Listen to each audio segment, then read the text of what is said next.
From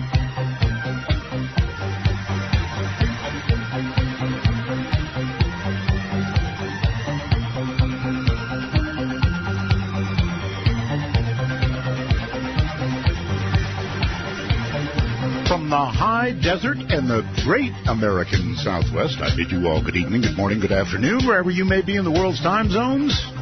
Each and every one of them covered like a blanket by this program, Midnight in the Desert. I'm Art Bell. Great to be here tonight. Actually, it's raining outside, raining in the desert, a rare occurrence. I know elsewhere they've had a whole lot too much of it, but here in the desert it's very rare. It is storming in the mountains, so to say a prayer for the microwave shot, I'm sure it'll be fine. 2 rules for this program. I have only 2 rules. One is only 1 call per show, and the other is no bad language. No bad language. 1 damn call per show. That's it.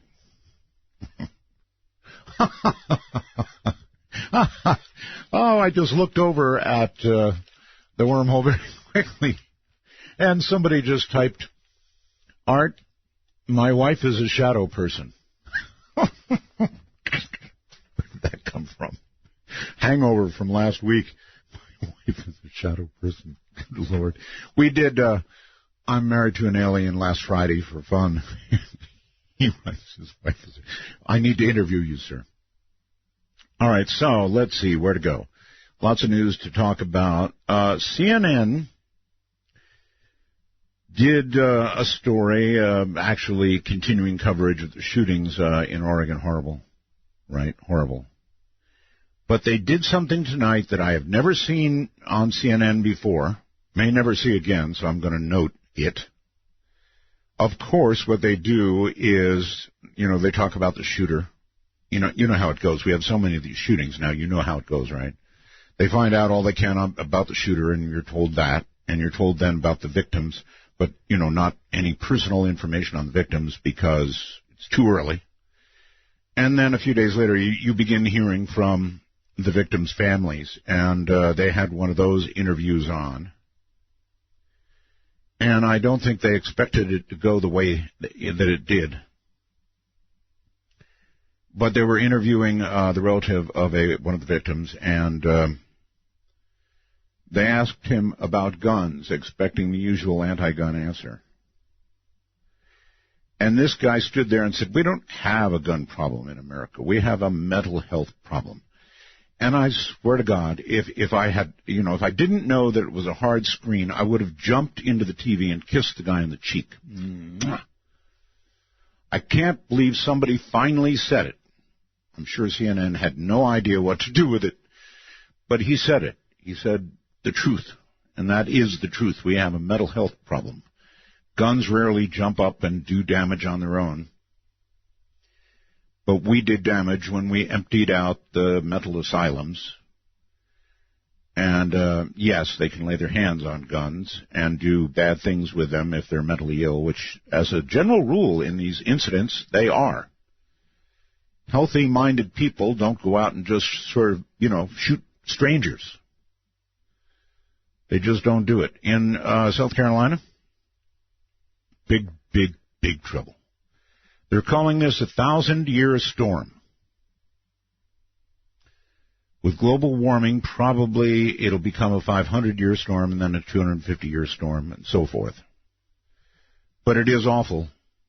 Thousands of people with no running water. Try it. Try living with no running water. What do they say about all the water around and not a drop to drink? Not even close. You shouldn't even really walk in it. There's a lot of sewage in there, and it's awful. And it's going to get worse. The rain is occurring upstate, and it's coming down the tributaries to the rivers, to the dams. Over Creek Dam just breached a few hours ago. And it's going to get worse before it gets better. They're calling it $1 billion disaster. That used to be a lot of money. I guess $1 billion is not what it once was. Millions, certainly not at all what it once was, right?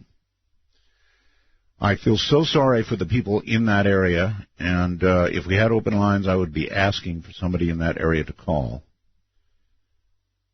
and see how it's going. It's not going well, that's for sure.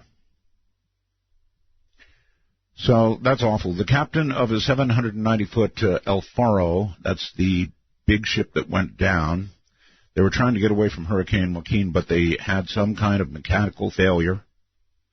It was a container ship, and it was loaded with cars and containers. And according to the Coast Guard, it's probably all hands lost. It's down in 15,000 feet of water. So I'm afraid we're not going to hear any more about that. Let's see. From theanomalous.com. Oh, no, before I even get to that, I have something I want you to see. This is on my website. Now, you never know about these kinds of things, but this comes from Thailand. It's a brand new photograph. And I'm telling you, you've never seen anything like this in your life. This creature that we have a very, very clear photograph of was born of a buffalo. Born of a buffalo. But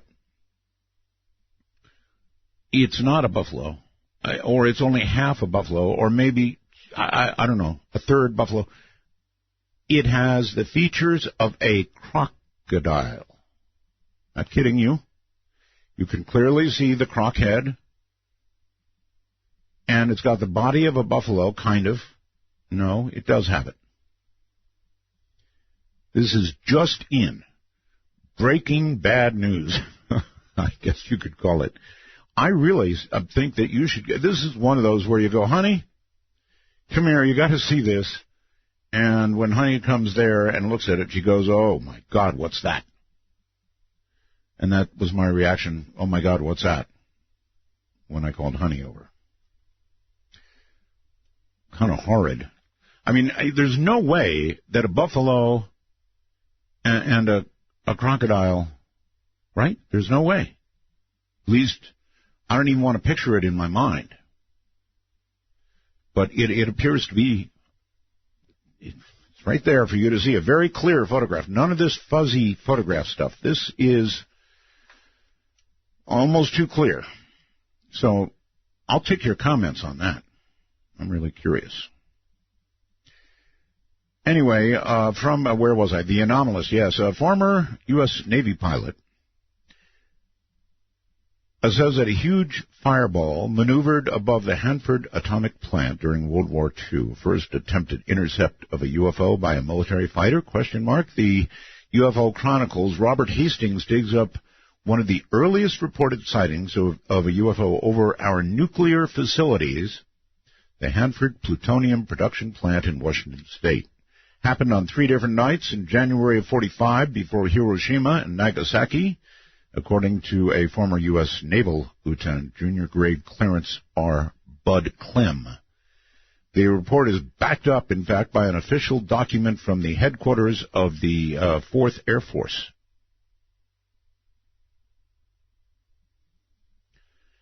All right, what else? Football. I don't know how many of you know, I'm a big football fan. New Miami Dolphins coach, Dan Campbell, believes that his underachieving team needs to be more aggressive. In fact, he says aggressiveness that stops just short of dirty play. So in other words, he's picking up the Raiders playbook, right? And he looks forward to breaking up a few fights in practice. Joe Philbin, he's not. I guess Joe was the one let go, right? So what was the problem? They were being too meek? Don't tackle so hard. What was going on with Miami? I don't really follow Miami. But it was a hell of a, boy, I'll tell you what, this weekend was one heck of a football weekend. I don't know if any of you recall, I don't like the Chiefs. So I enjoyed their getting trounced. And I do like Green Bay, as you know, and I like Denver. And Green Bay is 4-0. And Denver is 4-0. All in all, it was a really, really satisfying football weekend. I mean, it was really good. Watching some of that will lift your spirits, especially when it's a team you really want to see trounced. All right, coming up in a moment, Tess Gerritsen. Oh, you're going to want to catch this one. She's really something. I'm Art Bell.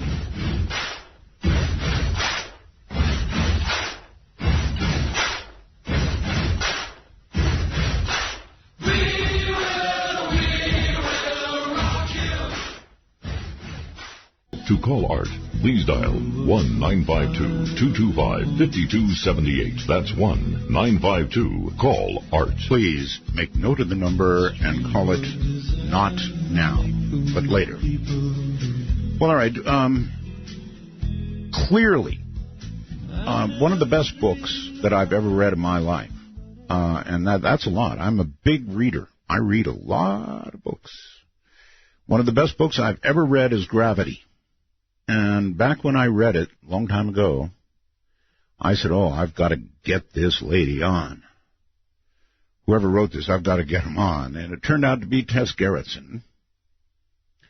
And here she comes. Internationally best-selling author Tess Gerritsen took a rather unusual route to a writing career.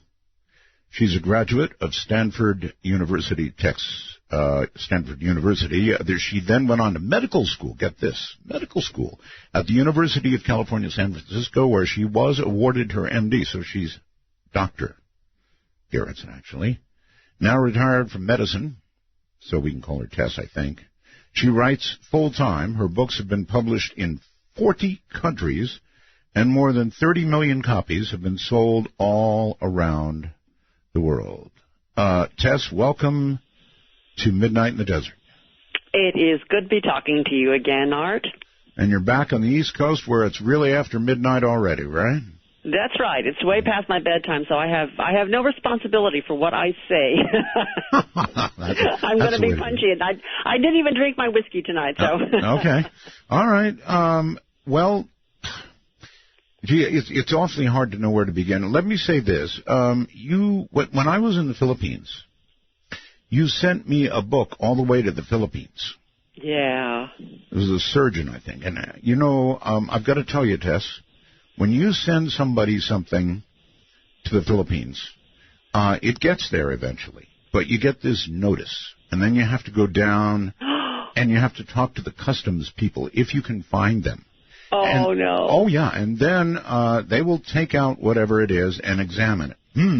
Wonder how much we can get for this. And so they'll usually look it up on the Internet, come up with a price, and then tell you how much they want personally, and then how much the government wants.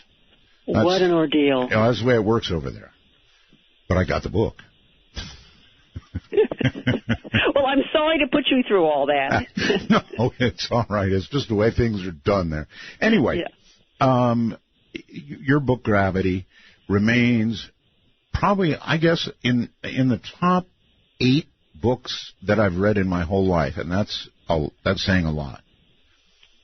And so, when I heard that the movie Gravity was coming out, I went, yes, Tess, yes!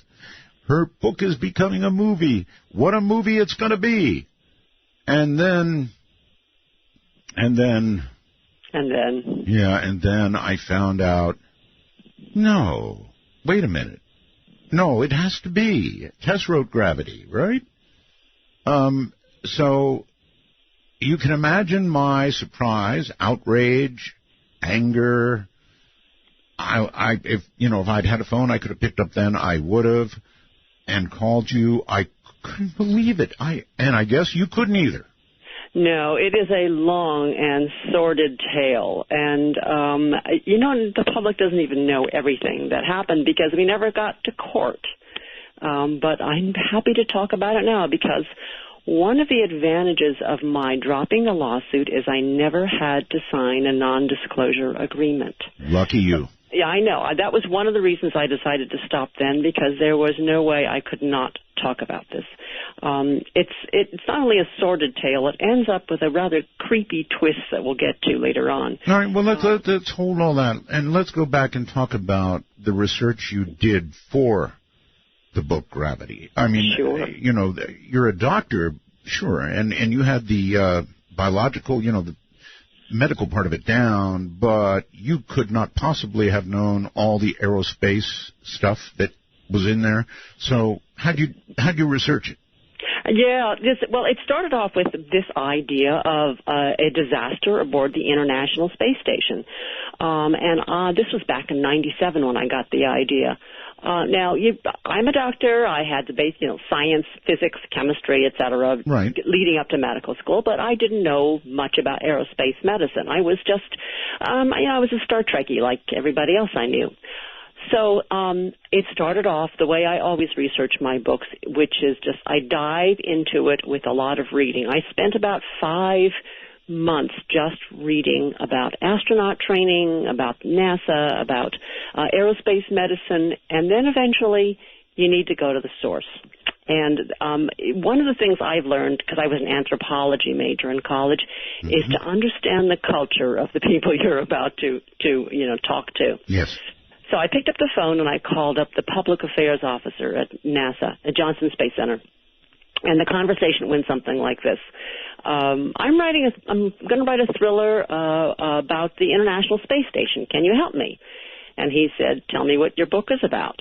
And I said, well, there's a disaster in space and it kills everybody but my heroine. And he said, do you know what the purpose of my office is here? It's to make my organization look good. What else happens in your story? And I said, a shuttle crashes on landing, killing everybody aboard. And he said, I don't think we want to cooperate. And I said, wait. Everything that goes wrong in my book is not your fault. NASA does everything right. And he said, whose fault is it? And I said, it's the military's. And he said, when would you like to come? That's great. So what I had learned earlier is that there's this inherent tension between, yes, military space and civilian space. Well, of course. In fact, the shuttle, did missions for both, as you right. well know. They did. Yes. They did. But there is, there's this competition for dollars between military and civilian. There's also a different philosophy. I think the people who go into civilian space exploration, they come from Star Trek, just like I do. You drive into the NASA parking lot, and you see the bumper stickers that say, "Beam me up, Scotty." And these are people who grew up with the idea that space is all for all mankind. Of course, yes. Yeah. I'm sure for every $1 million that goes to the military, a penny gets squeezed out for NASA. That's probably even less than that. Yeah, that's right. So I ended up spending a wonderful week at Johnson Space Center talking to everybody I needed to talk to.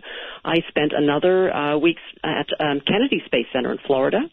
And it was, I downloaded thousands of pages from the NASA website. This was pre-9/11, so they had a lot of stuff that was available, including essentially the entire operations manual for the ISS. They didn't put you through any of the testing, did they? No. I just got to go and drink coffee with them. But cool. Okay.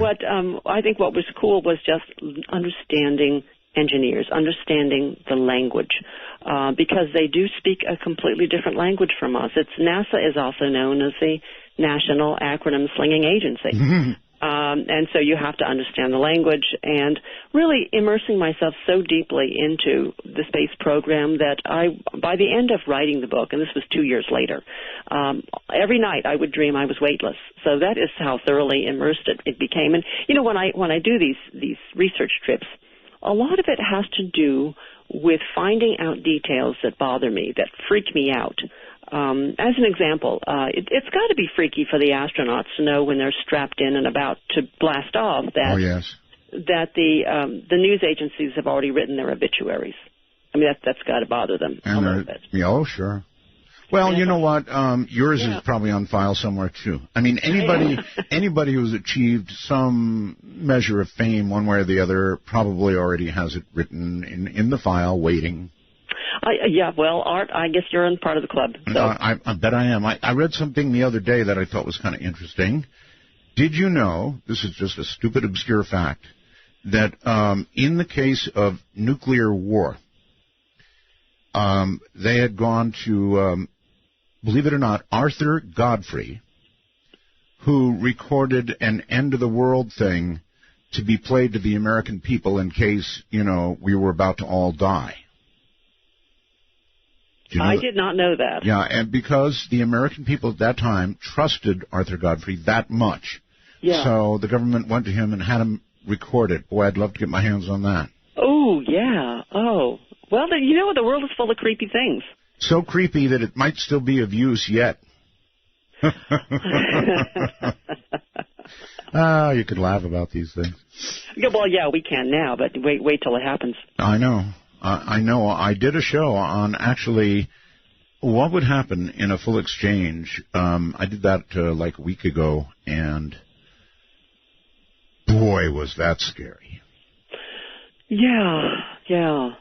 And the world is deteriorating. Russia is looking more like the USSR every day, and they've still got all the same weapons. In fact, they're upgrading. And we're upgrading too, Tess. We're spending $1 trillion to upgrade our nuclear weapons. Well, that's because they're all deteriorating. All our missile silos are pretty much, they probably have vines growing down into them right now. You got it. That's right. All right, back to gravity now. And again, I just, when I heard that the movie Gravity was coming, I really did jump up and down for you. No kidding, Tess. I really did. I thought, God, it's going to happen. A lot of readers did. I got a lot of emails. But let's backtrack a little bit to what's out. So the book came out, with 2 years of research and writing, and it came out. And even a couple months before it was released, I sold the movie rights to New Line Productions. So, in other words, it was on its way to becoming a movie. Absolutely, it was one of the biggest deals that for a book rights that had been done in Hollywood in a long, long time. It was on the front page of Daily Variety, and my deal with New Line Productions was that I got paid for, first of all, a huge advance. But if they made the movie, I was supposed to get credit based upon credit. Right. I was supposed to get a production bonus, and I was supposed to get a percentage of the net profits, which probably would end up being zero. But trust me, they end up being zero. No matter how well it does, they figure out a way it can be zero. So that was my what was promised to me. And they had a script written by a wonderful screenwriter named Michael Goldenberg, who wrote the script for Contact. Oh, man. So, yeah, that was a good movie. So the script came back, and there was a little concern because he followed the book very, very closely. And that was part of the problem, was the third act in the book, as maybe you remember, is really medical. A procedure is done on the heroine and saves her life, and that's not really cinematic. No. So I said, hey, I could fix your third act. And I rewrote the third act, and in my third act, a satellite is shot down, the debris destroys the International Space Station, and the heroine is left drifting in her spacesuit. Wow. Untethered. Wow. Yeah. Okay, so I sent that, I faxed that into Artist Management Group, which is my manager there, and also, incidentally, Alfonso Cuarón's manager. Stop right there. Yeah, that's so interesting.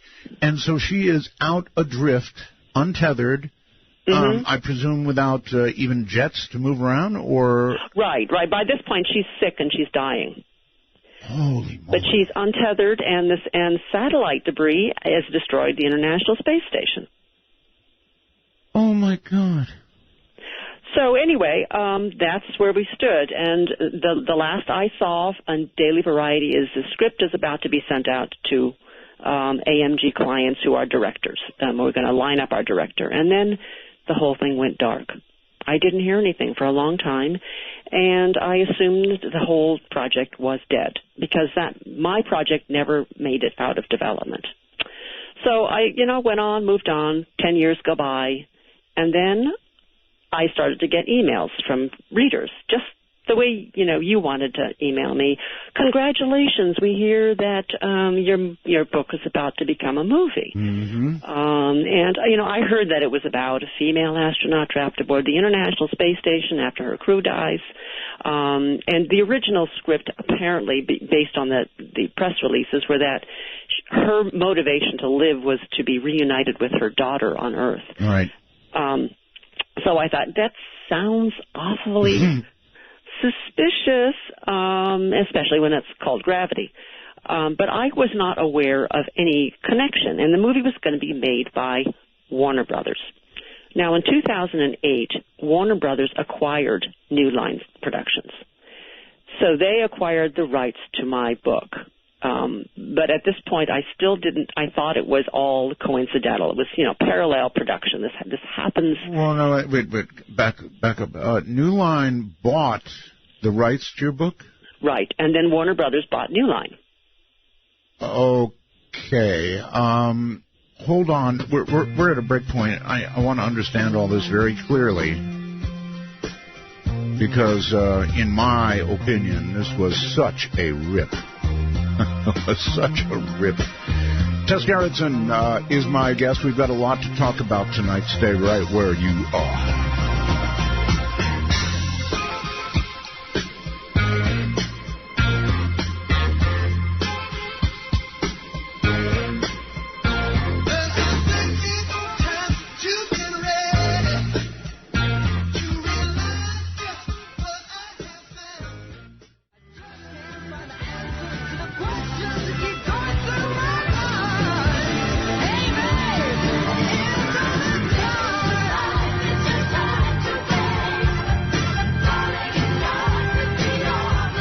Take a walk on the wild side of midnight. From the Kingdom of Nye, this is Midnight in the Desert with Art Bell. Please call the show at 1-952-225-5278. That's 1-952-CALL ART. Not yet, actually. I've seen visions of someone. How you all doing? Tonight is Tess Gerritsen, and what a story we're getting. It's just amazing the way things sometimes work out and sometimes don't. Anyway, so New Line originally scarfed this up, paid you something, I presume. I hope it was a fair amount. It was a lot. It was a lot. Okay, good. Well, at least there is that. Yes. I had better luck, and I got quite a bit as well for a book that Whitley and I did, that became The Day After Tomorrow. But I had... Oh, I didn't know that was your book. Oh, surprise, surprise, yes. Wow. Yeah, it was. Anyway, our book was called The Coming Global Superstorm. It became The Day After Tomorrow. And then, of course, they change things. Your book is never works out quite the way you want in the movie. But right, they always change things. Yeah, they always change things. And as you mentioned, when you get a piece of something supposedly... you're never going to get that. I mean, that has to be written off. It's never going to happen. I mentioned Hollywood can figure out a way. I get these statements all the time, and they're always zeros. Right. I mean, all you can hope for is a credit based upon credit, and that you sell more books. That's really what. Well, that's right. Yeah. That's right. But if you do get paid up front, that's good, and so you got something from New Line. At least that's something. But 10 years later. Right. Okay, so we're continuing the story. Yes. 10 years later, my movie has never been made. Warner Brothers has bought New Line. New Line still owns the rights to my book because they bought it outright. And then I started hearing congratulations from various people. Mm-hmm. Oh, congrats, your book is going to be made into a movie. And I saw a lot of parallels, and I didn't know quite what to do. And so I called my literary agent, and we just felt we don't really know that there's a connection between my book and Cuarón's project. We knew that Alfonso Cuarón and his son said that they had written this. It was an original screenplay. They had come up with it entirely by themselves, and that this was something that they had created. So, if you can't prove that there's any connection, there's really nothing you can sue about. They'll just say it's all coincidence. And besides which, I really respected Cuarón. I thought he was a great director. I loved his Children of Men. I liked his Harry Potter film. I am going to give this man the benefit of the doubt. Now, Alfonso Cuarón, I hope I'm saying that correctly, it's my understanding he said he knocked this out in like 3 weeks or something? Yeah, we're getting to that. Yes, Okay. when there was an interview with him in the Hollywood Reporter, and I even have the quote right in front of me. This happened. He was in London. He had just come off a project that had fallen apart on him, and he and his son had this image of an astronaut spinning in a void, and they decided they were going to write a movie, and they wrote it in 3 weeks. Now, apparently there was no research involved. This is a very highly technical screenplay. Sure is. Right, and he did it in 3 weeks after an image of a woman floating in space.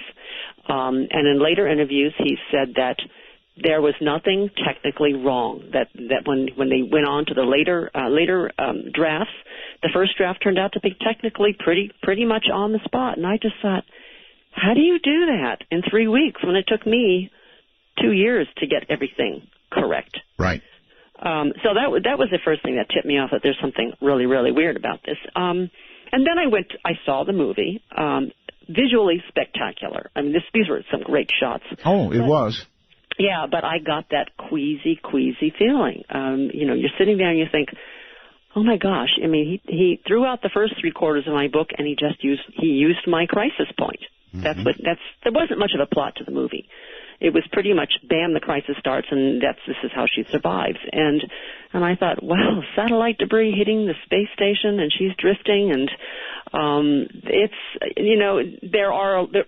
my book was 500 manuscript pages long, so there's a lot of plot. There's a lot of stuff going on, but it's as if he threw out the first part and just used the crisis from then on as his entire movie. Yeah, I went to the opening day of the movie. Yeah. Actually. Yeah. I saw it on the big screen in 3D. It was very impressive. It has to be seen in 3D because that's really how it works. So I think he did a great job as a director. I had quibbles with the science and with the character of Sandra Bullock, but the directing itself looked pretty darn amazing. Right. So I went home and people asked me, was that based on your book? And I thought, I can't prove that it is, so I just said despite all the similarities. From what I've told, it's not based on my novel. Although there was a journalist in South Africa who wrote a column that said this was Hollywood's biggest ripoff. He said that the movie was a Reader's Digest condensed version of the book. Right. So I just decided there's nothing I could do about it. Because I avoid conflict anyway. I've never sued anybody. And then I got a phone call, and this is where it turns into a John Grisham novel. Okay.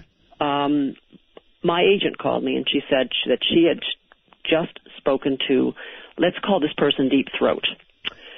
Deep Throat contacted her. This was somebody who was in the industry who had incredibly detailed information and said essentially that when my book was in development to make a movie, Alfonso Cuarón was attached to be the director for my film. Oh, my God.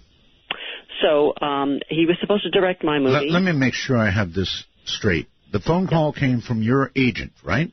Yes, but my agent got the call from Deep Throat. From some Deep Throat who said that Cuarón was going to be the director of my movie. Of your movie. In the year 2000. In the year 2000. So, connection, ding, ding, ding, ding. There's a connection. Not only that, when Cuarón was attached to be the director of my film, he had suggested George Clooney for the male lead. Oh, wow. So now now we have a connection, and my agent said, what do you want to do about this? Do you want the name of an attorney? And that's what started the whole big mess. I got a terrific attorney. I got a couple of attorneys who worked for me. We started preliminarily, of course, with the investigation. Who knew what and when did they know it? And then finally we filed a suit. It was in April of 2014. Well, let me ask this. Did you ever get hold of Deep Throat? I kept my distance because I never spoke to Deep Throat. I did not want there to look like any collusion between me and this person. But I will say that Deep Throat signed a sworn affidavit. Wow. All these things. So this person would have gone to jail if there had been a lie in the sworn affidavit. And this person knew what was going on, and even told us where all the paperwork would be found, told us where all the documentation would be found, but we had to go to discovery to get it. Good Lord. So at that point, if you thought you could get very angry, so at that point you're launching to discovery, so to speak. We want to go to discovery, but exactly. you can't go to discovery until you jump through some legal hoops. Right? Well, that's true, yes. Right. And what we were told through Quaron's representative was that he said he had never heard of me and he'd never heard of my book. Oh, really? Yeah. And this is not that far-fetched because, he directed the movie Children of Men based on the P.D. James book. Everybody knew it was based on the P.D. James book. And, in fact, officially it was based on the P.D. James book. After that, and he wrote the script. After that movie came out, in interviews, he said he never bothered to read her book. The movie was all his. So this is not unusual for him to say I've never read her book or I've never heard of her, because whatever the project is, he takes ownership of it. Mm-hmm. So now we're in the lawsuit, and this is the interesting thing about it is very early on we were contacted by Warner Brothers attorneys who wanted to talk settlement, and I thought, great, we can avoid this whole thing. Let's just talk, because I think they realized there was a lot of they had a problem, and then soon after we found out who the judge was that was assigned to our case, all settlement talks stopped. Oh. And that was it. We never heard a settlement talk again, and then all of a sudden they brought in these big. What was the rep of the judge that would... We don't know. I mean, as far as I didn't know. I'm not asking for the name. I'm asking for the rep. There must have been some sort of reputation that made them think we've got it in the bag. I don't know. I don't know whether it's that or whether they came up with some strategy that they thought could win. I see. So then Warner Brothers turned it over to a really, really powerful law firm against my lawyers. And the first thing they did was, file a motion to dismiss, which is absolutely expected. That's what they would do. But Always. But their motion to dismiss was really strange. They did not say anything about the book or the movie. They didn't say it's dissimilar. They didn't say that she's lying. What they said was she signed her contract with New Line. Warner Brothers bought New Line. Warner Brothers may have acquired the rights to the movie, but they did not acquire the obligations. Huh. So that was their motion to dismiss. And we went through, paper... But that's kind of almost an admission in a way, right? Well, they're not, truly admitting anything. They're just saying, let's just stop it right here because... Well, but they were saying dismiss because New Line bought it and it's now owned by. So that's establishing sort of a link. Yeah, but their feeling is that the obligations did not transfer, even though the assets did. I see. So my understanding is that this is done often. This is like what corporations do. This is why they have shell companies. Mm. So papers were flying back and forth. There was a lot of press. I was demonized, of course. I was the greedy, lying writer. Huh. And a little over a year later, the judge agreed with the Warner Brothers side and dismissed it.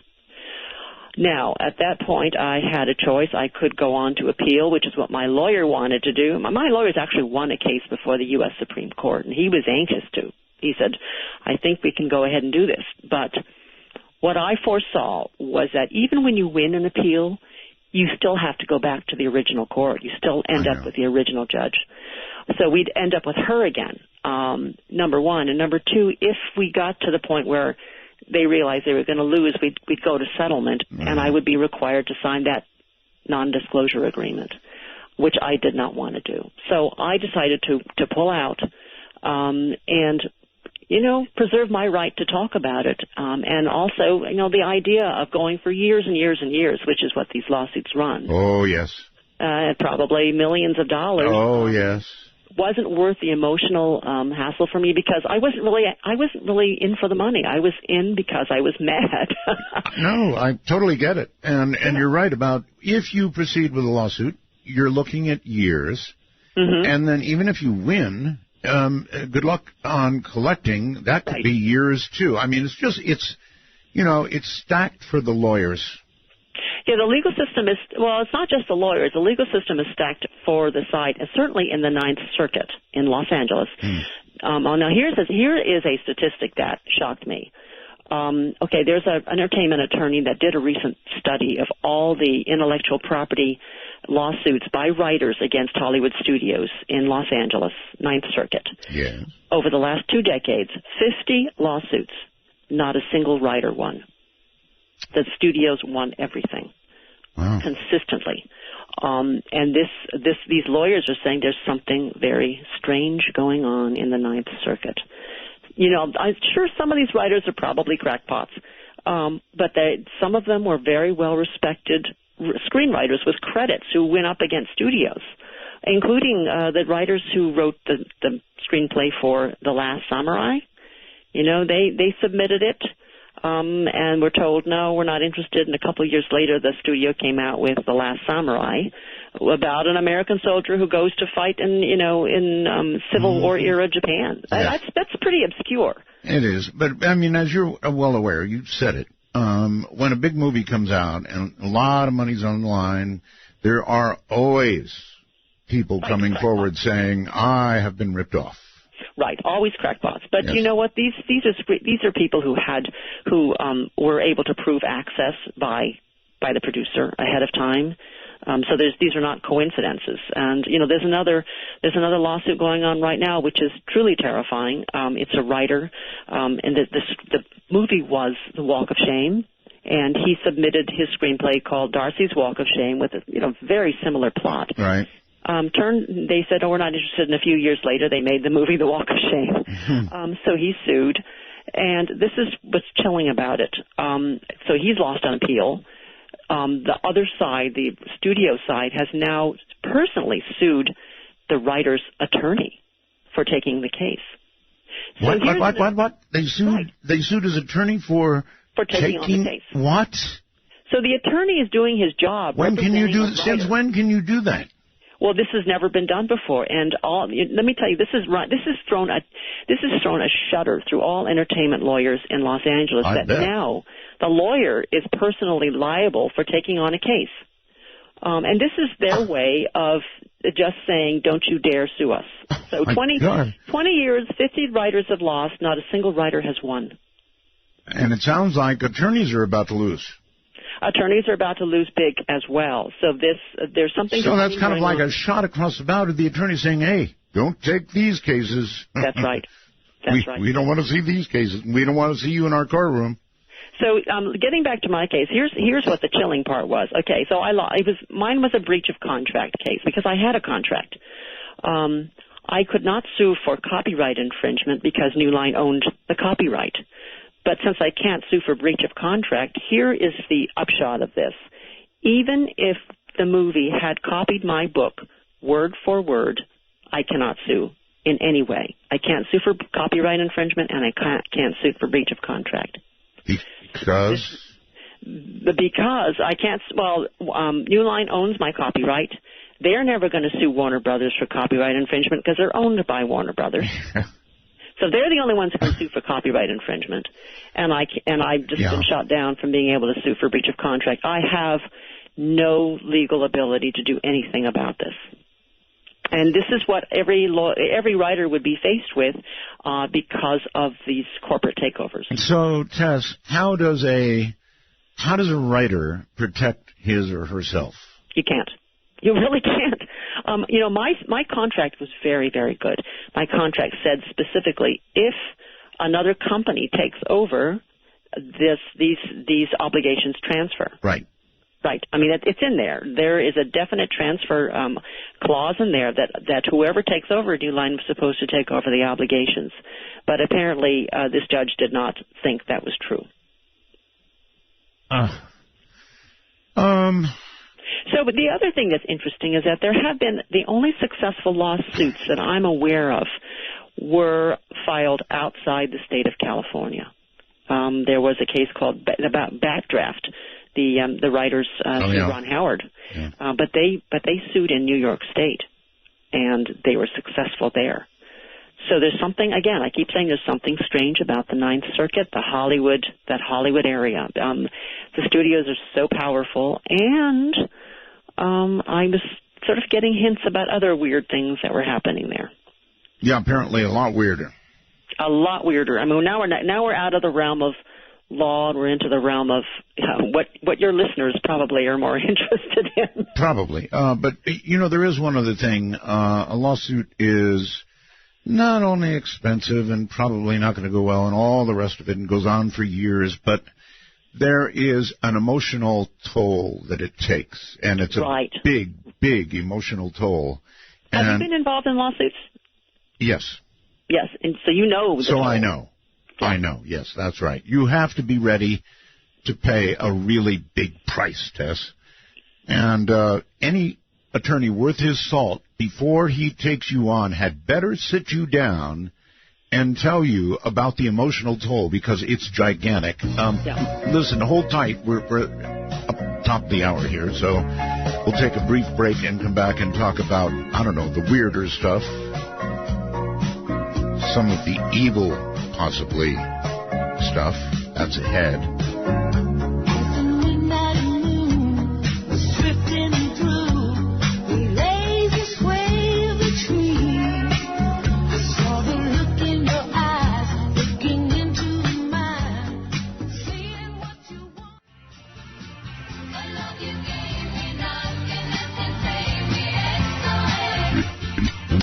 When calling Midnight in the Desert, let the phone ring until answered. These calls are unscreened for your listening pleasure. Call 1-952-CALL-ART. That's 1-952-225-5278. Now, see, I could say that was your internet buffering, but that would be wrong. That was Ross. It sounded like a buffer, but I tend to get that one time a night, just to remind me, I think, that it can happen. Anyway, my guest is Tess Gerritsen, and the subject we're about to delve into is evil, I guess. We're going to talk a little bit about evil. Now, you're a doctor, Tess, and I would say, I'm just going to ballpark it here, 75, 80% of the doctors I have dealt with all say that they don't believe in God. Well, that's interesting, because I'm in that group. I am. I'm an agnostic. There you have it. Yeah, I think it has to do with having a scientific background, and also growing up in a fairly agnostic household as well. Okay. All right. Well, that said, I have nowhere to go at all, because if you believe in God, then you probably believe in Satan as well. If you don't believe in God, then you probably don't believe in Satan and think it's just lights out when it's over, right? Yeah, I'm afraid, you know what, I have to say I agree with Carl Sagan. I'm afraid it is lights out when all is over. That's not a very pleasant thought. I mean, I wish I did believe in heaven, but then that would mean you'd have to believe in hell, which is not so nice. So, but, it's, as I said, agnosticism always leaves open the door to other possibilities. Now, just because you don't believe in God does not mean you don't believe in what I guess would be religiously called evil. I think that there is a form of it that does exist. Okay, but not a supernatural form. No, but there are still things that give me... There's plenty of evil from man, that's for sure. Yeah, but there are things that give me chills, because I always wonder... I don't know if you know this about me, but I grew up with a mother who was a parapsychologist. No, I didn't know that. Yes. We had a fun group of people for dinner every week, some of whom would go into trances and start to channel people from thousands of years. Okay, so you mean as guests? As guests, right. That was sort of a joke. Yeah. So I grew up in that whole. I knew that whole milieu of people who believed in evil spirits and good spirits and that kind of thing. So perhaps my reaction to it was against my childhood. I wanted to go the opposite way. But I've always been open to things. And my mother grew up in China. She saw ghosts. She always told me the ghosts she saw because she was there during the Japanese bombing of her hometown. Oh yes. So there's this deep spirituality from my roots, but I'd like to think that my feet are pretty firmly on the ground. I've looked for ghosts all my life. I still haven't seen one. Well, you need to listen here more frequently. Yes, your mom was from China, so yes, in Asia they firmly believe in ghosts. In fact, a lot of the worship in Asia is of ancestors.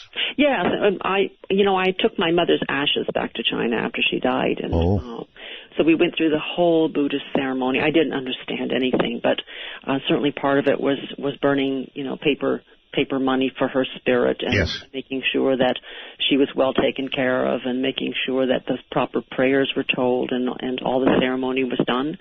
And interesting things that happened because of the village she came from, in that when we carried her ashes, she had to be carried in shadow. So everywhere we went with her urn, there was an umbrella over it. Just various things that, think about it, were very touching. But also strange things like when you leave a cemetery in that village, you must announce that you are going so the spirits know that you are leaving. Otherwise, they'll follow you. Right. So we lined up at the cemetery gates, and as we were leaving, we'd all turn around and say, "I'm leaving now," to tell the spirits, stay where you are. I've got to go home. Right. So you went through all that, and I don't know what to tell you. I just know that what you say is correct pretty much across Asia, with some little variations, but it's true, and they believe all of that. And a lot of people here believe it too, Tess, but not many doctors. And I guess it's kind of drilled out of you from the beginning of medical school, right? Well, we're very evidence-based. We like to think we're evidence-based anyway. But there's always that little part of me that thinks, what if there's something else out there? And every so often I get hints that there might be. There might be, yeah. Well, we deal with a lot more than hints here, and it does seem like there is something else. To be honest with you, Tess, I'm kind of a doubter too, but I'm an investigator. I want to know, and I must tell you frankly that I am somewhat envious of people of faith. They just have no question. They know. Yeah, I know. They know, and I'm envious. They're very lucky indeed. They don't have questions, and they don't want to entertain questions. They simply know. And so I guess if it turns out they're wrong, it won't matter, will it? No, but if they're right, good. That's great. But right now, I think when you don't have faith, it's the future is it looks gloomy, and what you are reminded of is that this is what we have every day. Enjoy every single day, or as Warren Zevon once said, enjoy every sandwich. Yes. So we should be aware that our time on Earth is short and precious, and I know. That I know. So all this said, you do think there is evil in Hollywood? Well, here's what I got. Okay, now this is one of the benefits, or maybe the downsides, of being a public person with a public email address, is I get contacted. I get contacted by interesting people sometimes. I bet you do. And in the midst of this lawsuit, I got contacted by several people who work in Hollywood. And I'm going to paraphrase some of the messages they gave me because they are kind of freaky. Sure. One person said that she wanted to impart some secret information, that the major studios, including powerful insiders, use egregore in legal matters like these. Hollywood is an oligarchy, and that includes the judicial system. Mm-hmm. Before your next round of litigation, seek the input of a skilled LHP practitioner. You cannot win without challenging that part of their defenses. I know this, trust me. So at that point I thought, okay, egregore, that's a very familiar word for me because I've actually used this in another book. But LHP threw me for a loop. I did not know what that was, and I had to dig a little bit to find out what LHP is. Probably your listeners already know this answer. Well, do they? Go ahead. LHP is? It's let me find this wonderful. Here it is. I had to go to the internet to look this up. The left-hand path. It originates from Hindu, and it refers to belief systems and religions that see themselves as the darker side. In other words, there are some definitions that say LHP is Satanism. And there is a quote I found somewhere that many LHP private and secret groups of an extreme nature to further the self in monetary power and influence terms will gather together. They are old boys networks, and membership is only granted to those considered to have attained a certain level of wealth and power. This is a cult. So I thought, oh, that's kind of creepy, but, I don't believe this stuff. And then I got other contacts from other different people, completely different people. Okay. Who said, here's one. And this, you just heard that person say something about egregore. Here's another one. I recommend you consult with a practitioner of the occult before you go round two with Warner Brothers. Yes. All major studios are protected by egregore. Again, that word. It's a system of demonic entities, the same power that surrounds the music industry. Do your research. Ask trusted friends. They're right. So there you go. And, I sort of threw this stuff out because at this point I was trusting my lawyers, right? And I kept thinking, oh, there's a chance we could still win. But after that judge gave that really startling ruling, which my lawyer was appalled by, he said, I cannot believe she did this. And I've heard from multiple entertainment attorneys who said they are shocked by how my case turned out. Sure. And then hearing from all these people saying you can't win because you didn't go to the right practitioners, I'm thinking, this is weird. Maybe it's worth a book, but it's also something that I've been thinking about for a long time. Well, so there you go. And so the question is, how much weight now, at this point, this late point, do you begin to put in those possibilities? I still don't. I mean, I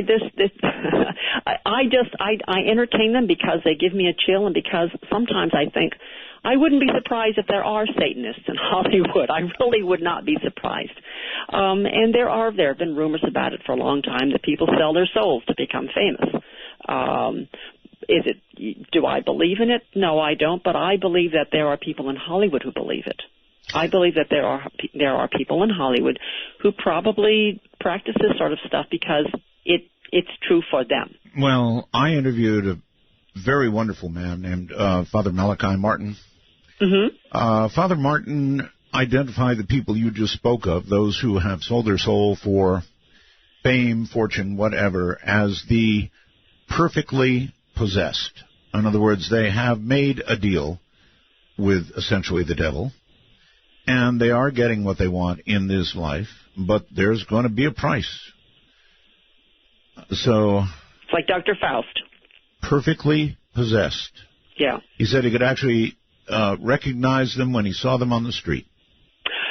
I've heard, that gets to something else. I've heard that from many, many of my readers because of another book I wrote. But no, this is the kind of thing where and I've heard these rumors before about Hollywood. That if you look at certain movies, you can always find the tilted pentagram and hidden in various images. But it's something that late at night when you have a bottle of scotch in front of you with a good friend over the table, you can both scare each other to death. You can, and frankly, I kind of err on that side. I think that kind of evil does exist. Now, I'm not sure. Once you start talking about evil, then you have to start talking about the possibility of the other. You can't have the yin without the yang, right? Yes, yes. So that's a road you start down, and it sounds to me like you've taken the first few steps anyway. Well, I did this exploration of this whole. I told you that egregory was not a strange word to me, that I had used it before. Yes. Because of a book that I had written earlier that dealt with exactly this topic, and some of the communications I got from that were even stranger. Mephisto Club? Yes. Okay, yes. Well, that concerns the origins of evil, right? Yeah, I have had a long-term interest in this topic because of something that happened in my childhood. Now, I told you that I had a lovely childhood with a mother who was a parapsychologist. But what also happened was that I was exposed to a homicide when I was, a child or a young adult. We had a beloved family friend. I won't even tell you his name. I can just say that he was kind, he was sweet, I adored him. He was a father figure for me because my dad was always working. And I completely trusted him. And when I turned 18, he was arrested for murdering a member of his family. Oh, my God. He tortured her and he drowned her in the toilet. And he went to prison. And there's no doubt he did it. So I have been left all my life with this question of why did I not see this? Why did I not recognize that aspect of this man when I saw him so often? What is wrong with me? What am I missing? What perception am I missing? So I think that really the reason for why I choose the genre I do, which is pretty much crime and violence, is that I want to answer that question. How do you identify the evil person behind the smiling face? Yeah. Have you ever come with any answers? I mean, any at all? No. I have a couple of theories, but they tend to be very boringly scientific. I believe that there's a certain percentage of people who are simply sociopaths. And, when you look, there's a wonderful book called The Better Angels of Our Nature. I don't know if you've heard about that. No. It's about the history of human violence. And the author was quoting some archaeological evidence that said when you dig up bones, prehistoric bones of humans, in at least 15% of them, you find evidence on the skeletons of homicide. Right. So you're talking about a baseline a death rate of 15% homicide. We're not even talking about soft tissue injuries, which you would not find on skeletons. So as a baseline, humans are very, very violent. We kill each other on an astonishing, percentage, and our current time is the safest in all of human history. Even when you take into account World War II and the massive numbers of deaths during that war, 20th century was still the safest century in history. So you think about once you remove civilization, once you remove culture and society, and we revert back to our native, animalistic tendencies, we are terrible, terrible creatures. I guess. I can look at most murders and I can find motive, which doesn't explain, but it gives you a satisfaction of understanding why. Yes, yes. But we have entered this era now where we have people walking into, for example, schools in Oregon, and just randomly killing as many people as possible. That's not new.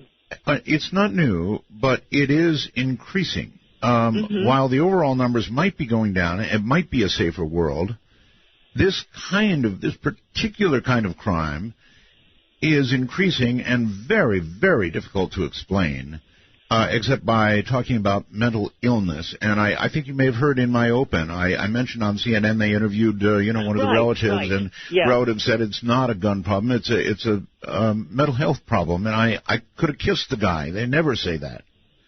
Well, just to put it in some perspective, Captain Cook noticed when he was in the Moluccan Islands, centuries ago, that there is a certain phenomenon of what we would call, gone amok, and that is actually the word, amok. Yes. And when he was describing it it always happened among young men. It's always males for some reason. Seemingly. Yes, and of course, in Malacca, they would go around with machetes, and they would just kill everybody they could get their hands on the street. So the only thing he could come up with was they tended to be single males, and they had anger issues, and they had a weapon in their hand, and they would do mass murder. So the number of murders just happens to correlate with how deadly your weapon is. But this kind of behavior is seen in every single culture around the world. It's happened for centuries. And yes, it is a mental health issue. It seems to be these disaffected, unattached males who just don't have anything solid in their lives, and they go nuts. There was a social media quote of this guy saying, "It's the only way I'll ever get in the news." Yep. I think they need to be noticed. So it's not that it's happening more often now, it's always happened, and that's what gives me sort of an innate pessimism about humanity if society ever collapses. And there was this interesting lecture I saw by an FBI agent during the Kosovo mess, when there was all that ethnic cleansing. Yes. And he said that a certain percentage of the murders there in Kosovo were not ethnic cleansing. They were not anything to do with politics. They were simply the fact that serial killers were free to come out and play, that they're always with us. There's always a certain percentage of them who are predators, and they're just looking for opportunity. And when Kosovo fell apart, that was their opportunity. What that means is that if tomorrow, where you live falls apart, they're around you somewhere, and they will come out and play. Huh. And none of this you would ascribe to evil? No. I think now this is the theory. I was trying to understand who these people are, because those of us who are not like that, we don't understand the motive to kill somebody who you don't even know. We try to explain it. Is it mental illness? Well, okay, maybe some of them are mental illness. But then there's a certain subsegment of people who are perfectly sane by all standards. They're sociopaths. They simply are opportunists. They will kill without any sense of sympathy. Those are the ones I'm more terrified of, actually, and they are always among us. And I don't know what the percentage is. Well, one explanation for the kind of person you just talked about, sociopath, yes, but evil, pure evil can also be ascribed, and it's as good a guess as anything else. Yeah, I mean, whatever you want to say it is, you can also say it's genetic. There is a certain genetic component to those who are sociopaths. But basically, they look at the rest of the human race differently than we do. They see opportunity. They see prey. They see people that they can use, and that's you and me. As a physician and a scientist, if we were able to identify a genetic marker that probably say there's a high chance or a high probability somebody will do something like this, what would you say we should do? Watch them. I think that sociopaths can be taught a certain amount of, you can civilize them. You can teach them this is right and this is wrong, and make it very clear that there are penalties to bad behavior. Because they do understand that. They understand that, there are consequences. They just don't care. They care about whether it hurts them, if the consequences hurt them. But it needs to be impressed upon them that there are consequences, because we cannot start infringing on people's civil liberties just because they have the potential for violence. Yes, well. Yeah, then that's a slippery slope. It is indeed, isn't it? Yeah. In other words, genetic science may get good enough to eventually give you an awfully high probability, and then society's going to have to do some pretty deep thinking. About what to do with those people? Well, yes, ma'am. Yes, and that's where the topic of that other book, The Mephisto Club, comes in. Okay, how so? Let's tantalize people. Get them. I know it just sort of falls into this whole question of evil, which I think is what a lot of people are fascinated by because we're afraid of it. We are like every other prey animal, as we have to pay attention to things that can hurt us. And I think this is particularly true for women and children in society. We feel vulnerable, so we pay attention. So anyway, the story about Mephisto Club came about because as I have this long-term question about what makes somebody do terrible things, and I happened to be browsing in a bookshop in Oxford, England, when I came across a copy of the Book of Enoch. Right. You probably know about it. Right. Yeah, it's a religious text which was not accepted as part of the regular Bible. It was probably written around the time that Christ was born. And I was just sort of flipping through it, and it had some interesting things in there. Let's see, where are we in the time? Because I'm going to start quoting something. We're all right. Okay, so I come across this interesting quote. The Book of Enoch. Enoch, by the way, is a really holy, wonderful man who was said to have walked with God. He is in the line from Adam. I think he's like 6 or 7 generations away from Adam, and he talks about these things called fallen angels. And the quote is like this: "And it came to pass, when the children of men had multiplied, that in those days were born unto them beautiful and comely daughters. And the angels, the children of the heavens, saw and lusted after them, and said to one another, Come, let us choose us wives from among the children of men, and beget children." That's right. Right. Okay. So the angels had sex with humans. They had children, and these children were pretty darn evil. They were, first of all, described as being very, very big. And they were also said to afflict, oppress, destroy, attack, do battle, and work destruction on the earth. So these creatures, the children of these angels, were called the Nephilim, which, depending on how you define it, it could either be known as giants or they could be translated as the fallen. Mm-hmm. But their parents, these angels, were also called the Watchers or the Grigori. Right. And they are the ones who perform egregore, this magic that supposedly protects Hollywood. So it all sort of ties in together. Anyway, so I did this book called the Mephisto Club because I thought, okay, let's make this, let's go scientific here. Let's assume that these legends of the Nephilim actually are based on something biological. Maybe this is a tribe of sociopaths. Maybe because sociopathy is genetic, what the ancient Jews were seeing were they were thinking that they were seeing evil creatures when actually it's just a tribe of people who are sociopaths who do horrible things. And sociopaths are also known to be quite charming and quite seductive, which is how the Nephilim are described. And let's say that they are still among us. This genetic line is still among us, and nowadays we still have the Nephilim among us. And in fact, if you look at biblical literature, the Nephilim still are among us. They were so evil that God apparently decided to wipe them out. So that was part of the reason for Noah's flood. But he allowed 10% of them to survive, to remain among man as evil creatures, to tempt us, to wreak havoc, and they still are among us. So that is something that is already on the internet. I mean, these conspiracy theorists are all over the place. The Nephilim are here. I know. Yes, that we can recognize them. But how does it, Tess Gerritsen, with her belief system, sit down and write about this? I do it because I did it because I felt I wanted to come up with a scientific explanation. So I did by saying, they're sociopaths, but I also believe there are people who believe that these really are the children of fallen angels.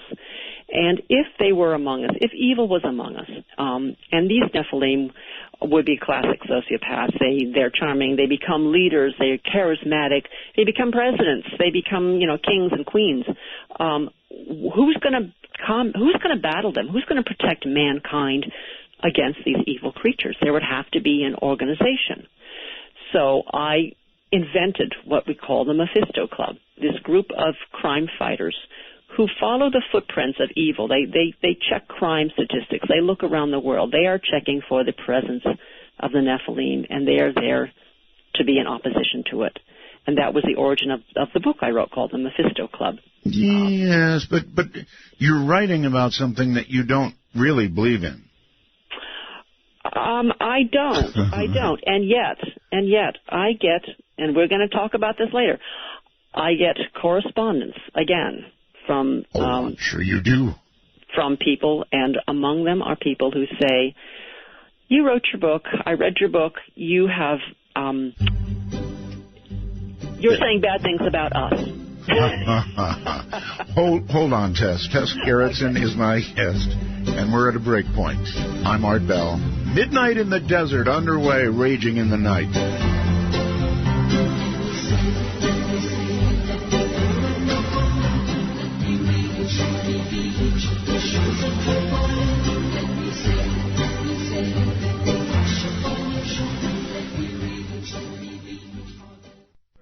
In each sip and in each sup,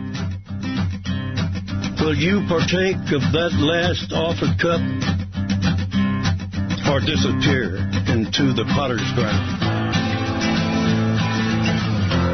when the man comes around? Midnight in the Desert spans the world. To call us from outside the U.S. and Canada only, use Skype with a headset mic if on a computer, and call MITD 55. That's MITD 55. It is. My guest is Tess Gerritsen. She's really quite something, as I'm sure you've gathered by now, and like something else he sang. She's walking the line, that's for sure. You really are. You're walking the line. Yeah, I guess so. You know, I mean, I kind of am on the side of the people who wrote you those emails saying, you know what, you really should have employed both the legal side and the other side, as it were. Well, there were times when I thought maybe I should have. Right. All right, so anyway, here we are with the Nephilim. Yeah, the Nephilim. So here I wrote this book about the Mephisto Club and the Nephilim and, you know, crimes being committed. And I started to get these really interesting messages. Well, I bet you did. Yes, of course I did. And the general, well, some of them were, I have seen evil. I can recognize them. I know them by their eyes. Mm-hmm. That's one line of, well, I got a lot of those, and then we'll talk about some of those stories. But the ones that really kind of freaked me out were the ones that said, you didn't say good things about us, and we're not happy. And let me. Was that the worst of it, actually, or? Well, they tried to educate me, and one of them, somebody who says, I think this person is trying to say that she's part Nephilim. She says, trust me, you really don't want to annoy them or make any of them feel really threatened by masses of stupid humans. Not a good idea. Right. So from their point of view, and you know, here we're going through history, and we're going through biblical texts that say they're bad, they're evil, they brought weapons, they caused wars.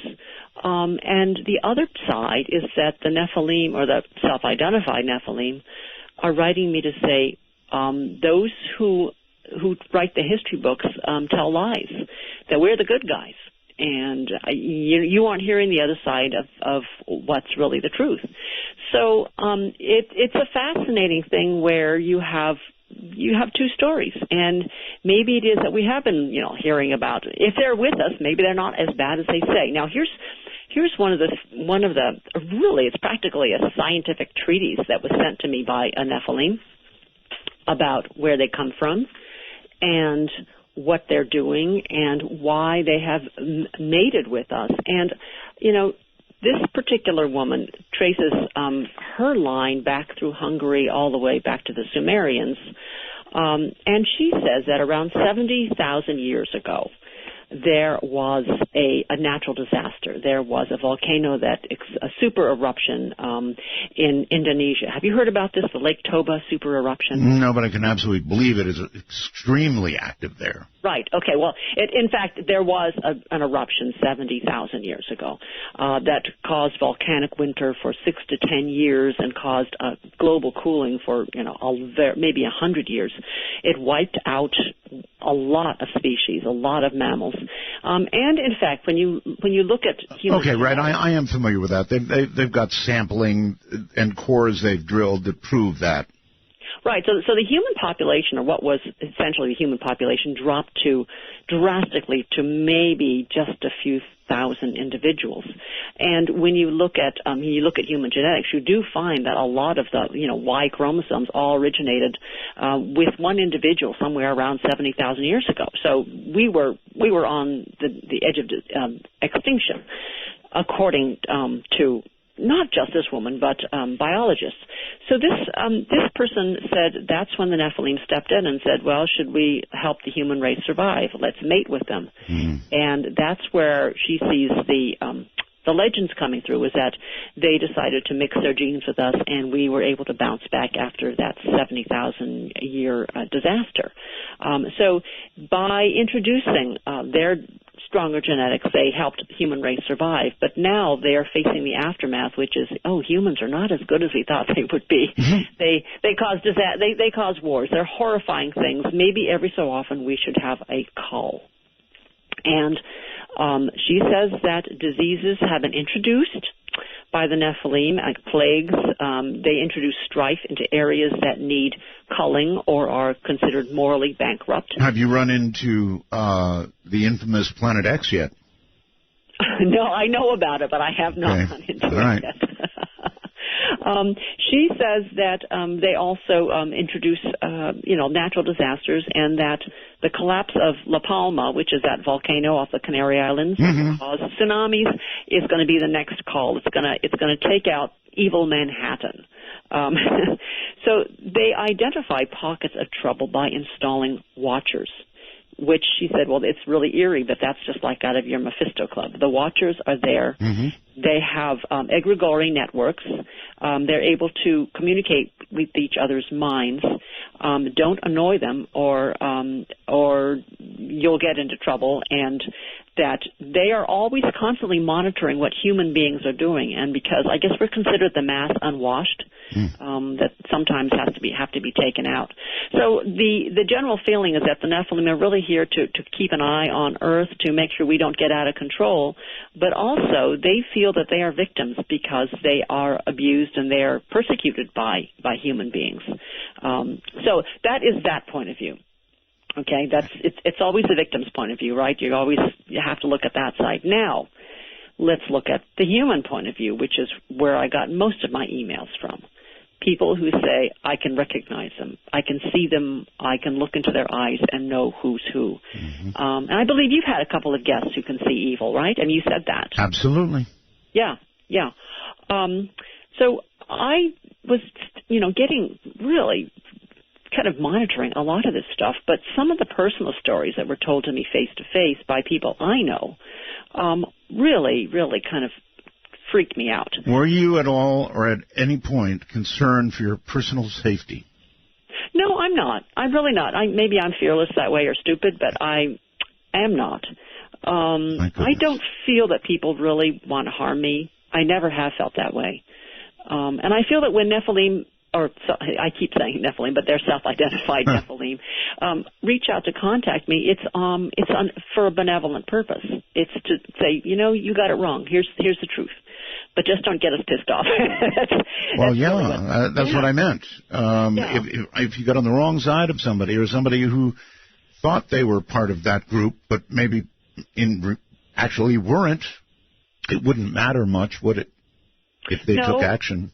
That's true. I mean, there are always crazies out there, and that's something that anybody who's in the public eye has to worry about. I mean, you have to worry about it. That's right. That's right. Right. I bet you're armed to the teeth out there too. So.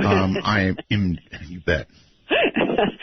So, the other thing that this writer said to me, which I found interesting, was she said that Nephilim, I think they're known for shape-shifting. Yes. And their favorite animals are cats. Mm-hmm. Cats don't show their age, and they are able to sort of slip in and out very quietly. So that's one of the reasons they choose to shapeshift as cats. So let's go to the other side, as I was saying. Okay. The people who can see evil. Yes. Or what they detect as evil. Now, here's something where I actually believe there's scientific basis for. It's been known that dogs can detect aggression. And I've heard this again and again, but a dog, somebody said that he had guests over, and somebody brought a friend, and the dog immediately, the hair rose up on the back of his neck, and he started to bark, and there was this one person the dog did not like. And it turned out that person actually had a criminal record for well, they've done all kinds of interesting experiments with dogs. I'm not sure if you saw it, but there was I think it was a 2020 piece, or something like that. One of the big news shows did a piece on testing dogs. Tests, in other words, a dog, for example. Are you still there, Tess? Uh-oh. That doesn't sound good. Just when I was going to explain something to Tess. Well, that's definitely a problem. One, I'm not going to be able to cure real quickly. One more time. Tess, are you there? No, we've lost Tess. So let me invite, between now and the top of the hour, a few of you to call in if you like and comment on what you've heard thus far, and then I'll call Tess back at the top of the hour instead of trying to do it right now. So any of you who would like to comment on what you've heard, particularly about the evil and or the Nephilim, or for that matter, commenting on what happened with gravity, I'd be more than happy to hear from you. And you can call our national number. Anyway, I was about to open the lines for Tess anyway. So you can call our national number now if you like. Area code 952-225-5278. That's area code 952-225-5278. Now, when I say that, I hope it's working. In other words, the fact that we lost Tess could indicate a further or bigger problem that I'm not aware of. You can also get to the show by Skype. And I'll take this opportunity to do my little speech that everybody, they send me email requesting this speech. I get messages on the wormhole requesting this speech. If you have Skype, you can call us. All you've got to do is on your iPhone or whatever it is that you've got, Android, download Skype. It's simple. Download Skype. Go to the store and download Skype. And when you do, you will notice that you can add somebody. You can add a contact. Well, we are a contact.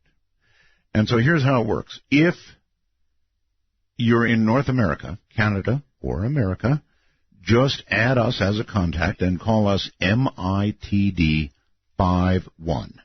That's MITD 51. If you're outside of North America, rest of the world, you can add us by calling MITD 55. And after you've done that, we will appear magically on your contact list. You can press it and call us just like that. It's really pretty cool. And it's free worldwide. So that's pretty hard to beat. In the meantime, let's very quickly go to the lines and say Las Vegas, I think you're on the air. Hello. Last name's on the air. So. Okay, well, sorry about that, but I did that for a reason, only because of what Tess was talking about. What I just tuned in as she was mentioning an 0-50 rate, with loss rate for writers against the studio. That's right. Right? And I can relate to that because I'm actually the guy that Tom Cruise plays in the movie Tropic Thunder. Oh. And had the same occasion to to go up against the same studios, and I'm not at all surprised by what she said. Really? Well, I'm sad to hear that, but it does seem to be a thing, doesn't it? It's totally fascinating, and I'm actually fighting them as we speak. And the good news is, have them at a standstill. Yes. Well, they probably will bring you to a standstill as well. And I'm not in the business of giving out advice here, but I will tell you, and I told her and mentioned to her that the emotional price that you're going to pay for, what you're doing is going to be extremely high. So you've got to be prepared for that. I take it you are. Well, that's a great point, Art. And I take what you say is actually very, very accurate. Right. We're somewhat both at standstills, but I chose the route of going, doing my own thing as that entity. All right. With the book and all that. And I'm not calling into hype all that. I'm just talking in the big picture here. So, all we can do is see what happens as it comes to the reality of, shall we say, an LG movie.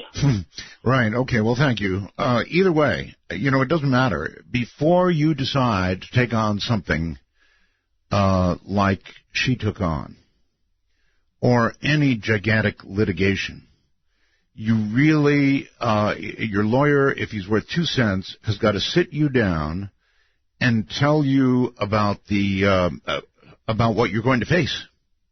And what you're going to face is going to be, I'll call it almost emotional Armageddon. What you're going to have to go through is emotionally ripping. It will take part of your life, and that's part of your life you will never get back, win, lose, or draw. Let's go to Eric on Skype. Hello, Eric. Art. Yes. My goodness. Yeah, the guy that I met, I didn't really sense evil so much as just pure sociopath. I mean, it was like I was sitting across the table from an octopus. That's horrible. I mean, that feeling is horrible. There's no question about it.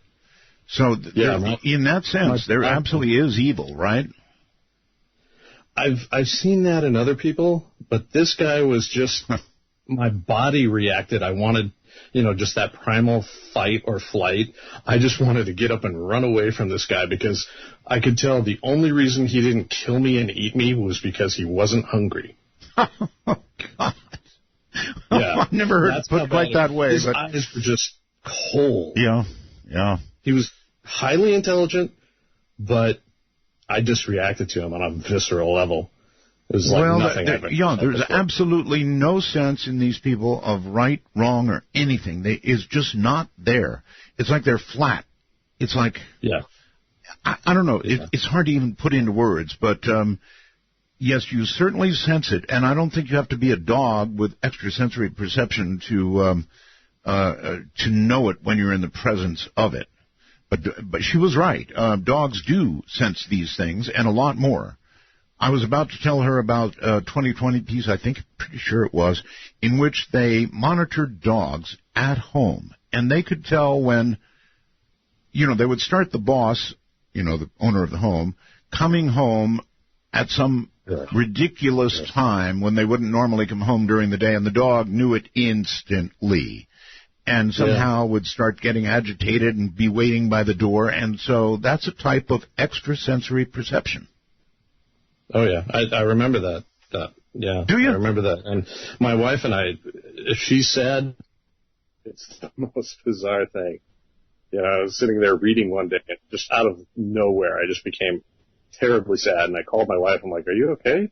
She said, "Yeah, my patient's son was yelling at her, so we were both sad." Really? And I was just, okay. Yeah, and ever since then, I've known. So, I mean, it's always been like this. Oh, reminds me, you are the perfect person to do this. I used to take calls in a nationwide call center, and all day people would be in one mood or another. Oh, yes. Oh, So, yes, you're so correct. And I'm sure somebody in a call center would know better than most. For me, I was a medic in the Air Force, worked in hospitals, and same deal, exact same deal. One day you'd be sitting there like the Maytag repairman, nothing going on. Other days it was disaster after disaster after disaster. And anybody in police work, medical work, they all know this is true. Now, why? I kind of wish, I'll tell you what I'm going to do. I'm going to put you on hold if I can, because I actually want you here when Tess is on, because I want you to relate this to her, okay? Absolutely. Okay. You're going to have to get good and close to your mic, okay? I hope we're not having, I'm going to put you on hold there, and we're going to take a quick break. And I'm going to try and get Tess back because she really needs to hear some of that. I'm sure that's right down the alley of what we're talking about. This is Midnight in the Desert.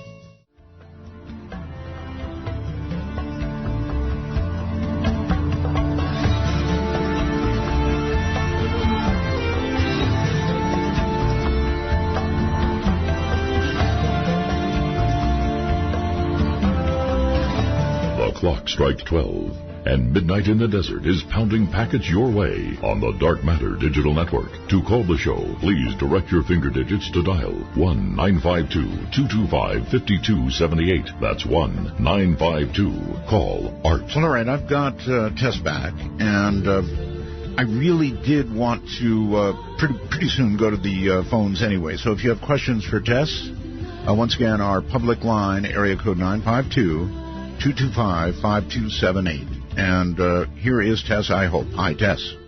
Hi. Let's hope I stay on this time. Yes, let's hope. So I've got a gentleman on the line I just want you to hear. He had some comments that were probably relevant. Eric, still there? Hello, Eric. Oh, that's too bad. What was the question? I guess we lost Eric. Well, we were starting to talk about... I think we were in the middle of talking about dogs. I was mentioning to you when we got cut off that 2020 did a very interesting piece years ago on dogs. And what they would do, Tess, is they'd get the dog of the house, and then they'd bring the owner home at unexpected, completely weird times of the day, like 2 or 3 hours after he went to work, he comes home. And they would have cameras on these dogs. And the dogs would know that the owner is on the way home. They would start to get agitated. They'd go to the door. They'd be barking. It was wild. Wow. It proved that dogs had some kind of ESP. Well, they certainly have this sense of smell is what I think they are detecting in aggression. I think people who are bound for violence give off some sort of extra scent that dogs can detect and back away and are cautious about. Okay, well, that would be in the very presence of the kind of evil that we're talking about. But what they showed and what they proved went well beyond that. That miles away, how could they possibly know that my owner is coming home? How could they know? But they proved it. I don't know how to explain that. That's as they say, it's a mystery. It is. And there have been a couple of articles I read something called Science Digest, and there have been articles about the scent of somebody who's going to do evil. So science is actually beginning to take a bite out of this, just a very early tentative bite, but they are. And, I think people, now, when we sense evil, and this is a story that was told to me by a colleague, that she had a workman coming in to do something at the house, and her 5-year-old girl saw the man and pulled her mother aside and says, "Mommy, that's a bad man." Yes. And that's she just saw him. And the woman later she left the house with her child and found out that this workman had just gotten out of prison after assaulting his wife. So this little girl who'd never seen this man before immediately picked up on something, and it's this. We do have a sense of aggression. I think that some of us are more in touch with it than others, and it's the thing that makes you step out of an elevator when somebody steps in, and you just feel that something bad is going to happen. And I think to a large degree, humans have always had it as well. We just we're a little dulled to it. Or a little. We suppress it. We suppress it because of social convention. We don't want to appear rude, especially women. Women don't want to appear rude. So even though there's this like sense of danger tingling in there, you don't want to offend somebody, and that's particularly a feminine problem, I think. Yeah, or politically incorrect. Yeah. And then there are the stories that I got a lot of about people seeing reptilian eyes, and I knew that there was something different about this person, and then backing away. But there are a lot of crazy people out there too. So. All right. Well, here's the Eric that we lost on Skype. Oh, he came back. Okay. Eric, are you there? Yeah. Okay. I am. Go ahead. Yeah, I could hear you loud and clear. You wanted me to tell Tess? Am I on the air right now? You are. Sorry, bud. Yeah. I met a guy that I felt like I was sitting across the table from an octopus. I mean, he was just pure psychopath, and I felt like the only reason he didn't, kill me was because he wasn't, he just didn't feel like it. Actually, earlier you said because he wasn't hungry. I mean, my body responded. I had to control myself to not run away. What was the situation? How did you end up sitting across the table from him? Yeah, I don't really want to say too much about a dangerous person like that. I mean, I meet a lot of people, and I'm a really good judge of people. I mean, like in the first 5 seconds, I know who they are. And, there have been several people like that, like one guy I met, he could have been a serial killer. I had no evidence, just my feeling. So that's a pretty good comment. You said in the first 5 seconds, you can judge a person, politically incorrect as that may be. I'm with you all the way. I understand that. There are some people I meet, and it's an immediate, oh no, this is not the right person for me to be near. Right. Well, that's a gift. It really is a gift if assuming that you are detecting something and that you're not, layering that over with any preconceptions. Right. But, I've always loved art's, scientific approach to things, and so I try and take that same approach myself. And it's a gift and a curse. I at times don't like seeing that deeply into people. People are human. What are you looking at? Is it their eyes or their face? Can you identify what exactly is setting this off? No, I can't. Call it. For me, it's a mixture of psychic ability, micro expressions on the person's face, the way their face is set. You can tell if a person is a happy person in general or, a mean person. It's how they speak. It's in their eyes, in their stance. And it's in something you just cannot describe. You said it yourself, a little bit psychic, right? Oh, yeah. Yeah, sometimes it's just either psychic or chemical or whatever, but yeah, you just know. Mm-hmm. I don't know if I would say psychic, but I think that humans have an amazing ability, like you said, to read micro expressions. That we detect so much more than we're conscious of, and that's really what instinct is. All right, well, instinct. You want to call it instinct? Eric, thank you for the call. How about this example, Tess? You're out in the woods, right? Mm-hmm. And you're a hunter, and you've got a high-powered rifle, .30-06, and you've got it trained on a buck out there. Okay. And you're just about ready to pull the trigger, and instantly, somehow, that buck raises his head up, is alerted, and starts to run away. Well, it's too late, of course. The .30-06 finds him very quickly, and he's dead. But there was something that animal sensed just before the bullet hit the bone. Mm-hmm. Sense maybe your scent traveled on the wind, or maybe you made some sound you weren't aware of. Maybe. Well, I mean, there are people. There's also a study that said people can you sense when somebody's staring at you? Can you feel that? Yes. And they've done that study, and it turned out people cannot. They think they can, but they haven't. I disagree. I disagree. I disagree. Absolutely disagree. You can't. Yeah, well, the one study I've seen showed that people, weren't able to distinguish when somebody was staring and when somebody was not. Okay. You want to take a few calls? Yeah, let's do it. All right, good.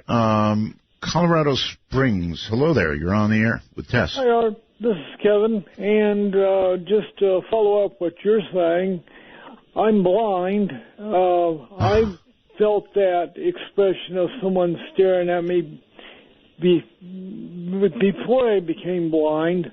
I felt it when I'm blind. And also, talk to any victim of child abuse. They have a term called hypervigilance. Yeah. And children, that sometimes goes into adulthood. And I've gotten the same sense over people. I worked as a medic. I'll follow up one other thing by saying Art's exactly right about the full moon effect. Yeah. And talk to anybody in that field of work, and they will tell you. I've seen the studies that say it doesn't exist. Oh, nonsense. I'm here to tell you, yeah. Yeah, nonsense. Anyway. All right, caller, thank you. Yeah, we were talking about that. I was a medic in the Air Force. Tess, still there? Yeah, I'm still here. I was a medic in the Air Force, Tess, and I guarantee you, I don't know if it was a full moon or what, but generally around full moons, we had an awful lot more. We had full waiting rooms of people in the emergency room, and you were a doctor. I don't know if you did that kind of work or not. Yeah, I mean, that was something that we commented on sometimes that it felt like it was a full moon because the ER was busy or crazy things happened on the full moon. I don't know whether anybody's actually done. I seem to remember there was somebody who tallied ER visits with the cycles of the moon and could not find anything.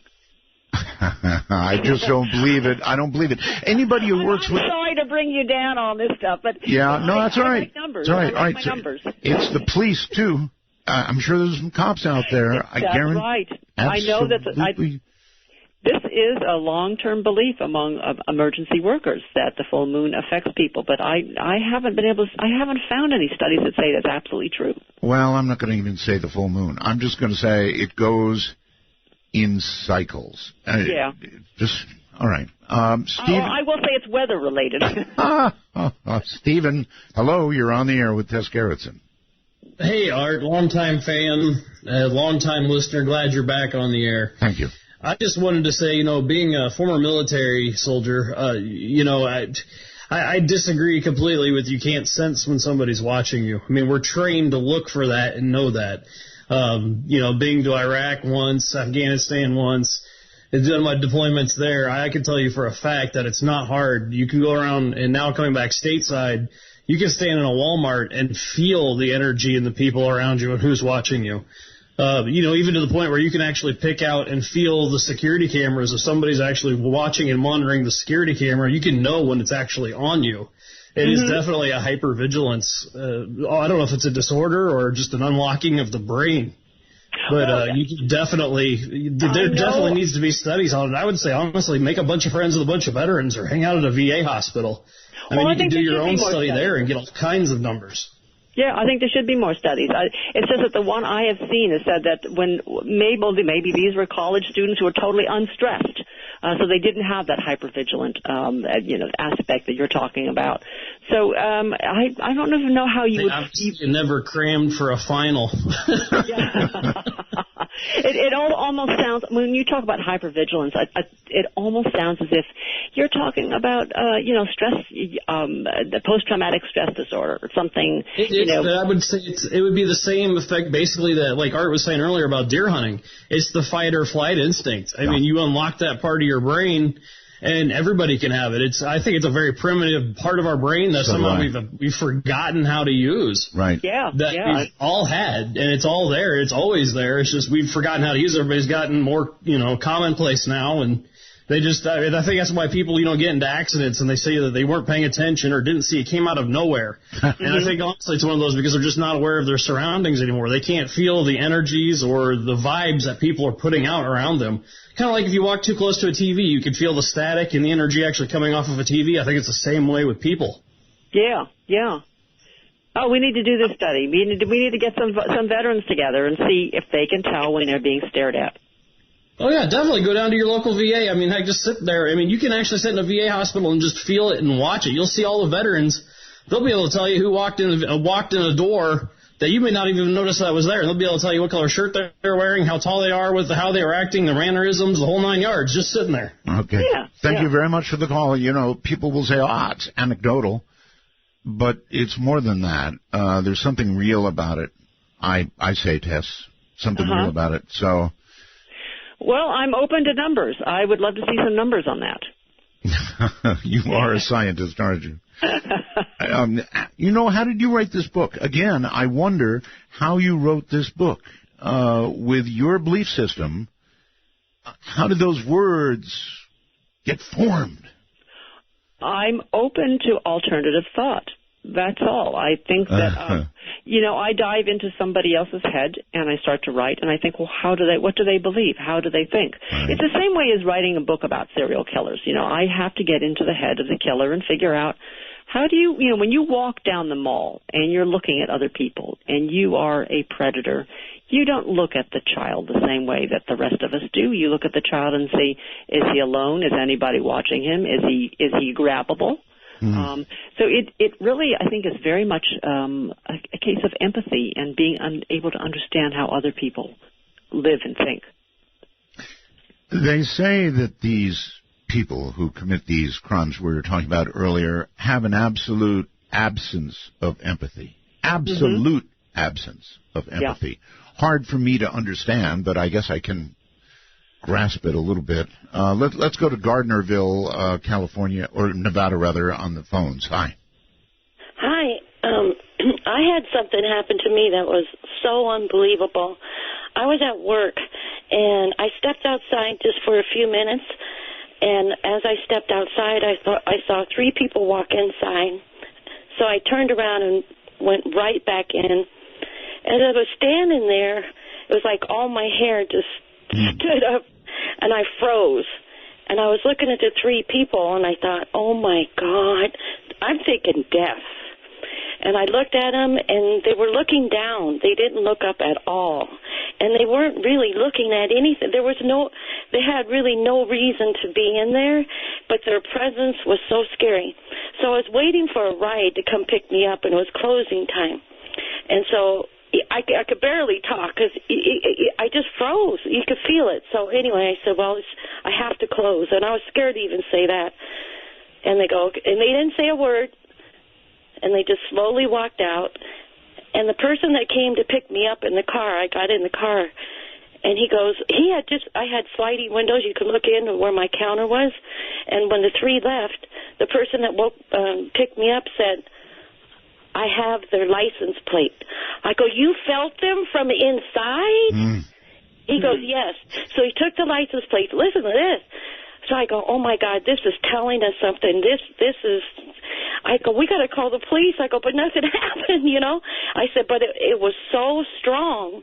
So did you run the plate? I called the police, and I told the police, I said, listen, I know this is crazy, but I have to tell you what happened, because it was too strong. All right, and so how did police said, yes? The police said, I know, they said, it's okay. You did the right thing. He goes, what's the license plate? We told him the license plate, and he goes, listen, we were looking for 3 people in the same description of the car. He goes, for kidnapping. Ooh. Yes, well, so there you have it. You read something. You read something in there in those people. That's right. Yeah. That's right. So there is something, Tess. There's something. Oh, there is something. I just feel that it's going to be chemical or physical. And I think that what we consider ESP is actually that we are processing and sensing things that we're not even conscious of. All right. Yeah, you got to deal with your skeptic on the other end. No. I'm going to tell a story that I know my audience has heard, and that's too bad because I can't resist. Okay? Go ahead. I lived, Tess, in Santa Barbara, California at one point. And I had a beautiful I lived by myself. I had a little garden apartment. And I had some sliding doors in my apartment. And through those doors, you could look out across the grass at the street. And I would park my car, and you were allowed to, on the street, right? And literally in front of those sliding glass doors. And then I had the curtains closed. So I wasn't always looking out and allowing people to look in. I had the curtains closed. And I came home one day, Tess, this is, I swear to God, the truth. Or I swear to anybody you think is important, that it's the truth. I sat down to watch TV. I was watching the evening news. I even say the newscaster. It was so long ago, and it would date me. And something came washing over me, Tess, like waves hitting me. Somebody saying, your car's going to get hit. Something's going to happen to your car. It's going to get hit. So I went, I said a bad word. Walked over, opened the curtains, looked out at my car, and it was fine. I said another bad word, went back and sat down to watch the news. Here it comes again, washing over me. Get up. Something's going to happen to your car.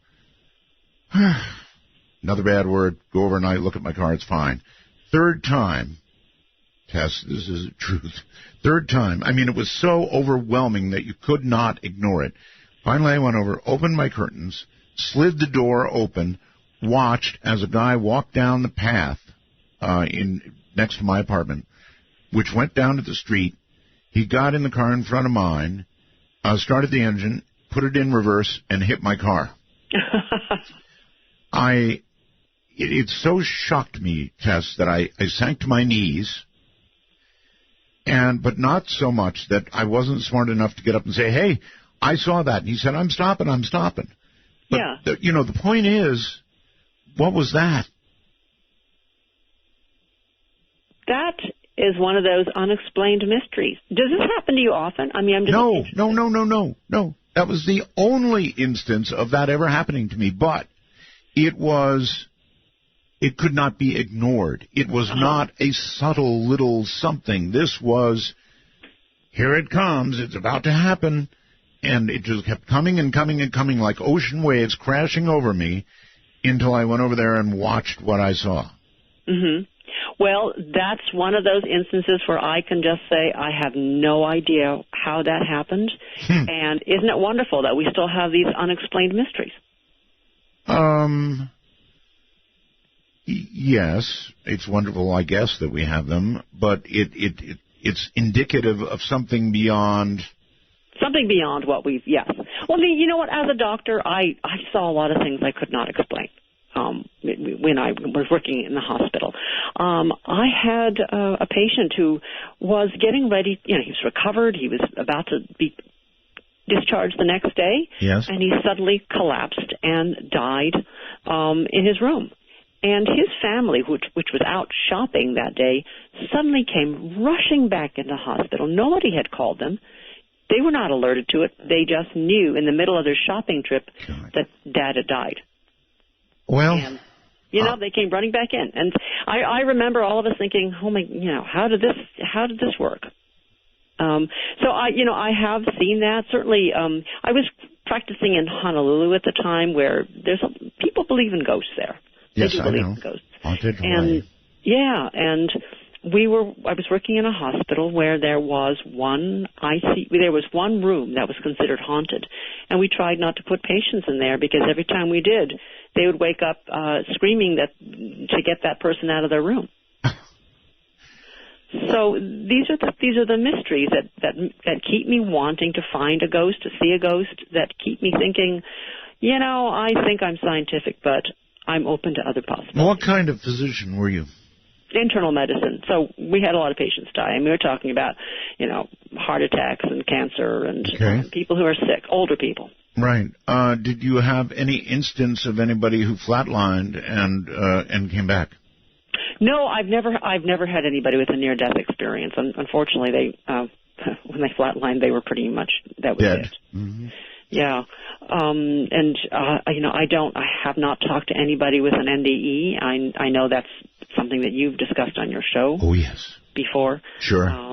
Yeah, but my things I remember have always been about ghosts, about people who seem to sense that a loved one was in trouble and would come running back into the hospital. Right. We had one of our nurses was a nun, and she always knew when somebody would die. I mean, it was weird. You would knew it because she would go in and she'd bless them, and then within a day they'd be dead.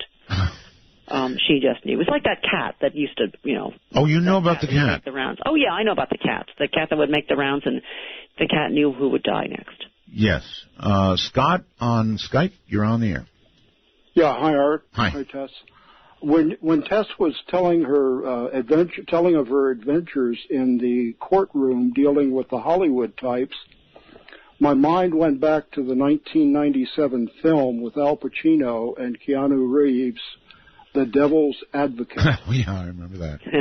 And if you haven't seen it, you should watch it. I won't spoil the plot, but watch it and see if what was depicted doesn't resonate in terms of evil influences in big business and in the legal world. Yeah, well, corporations are considered an organism as well, aren't they? Yeah. They will do everything to protect themselves.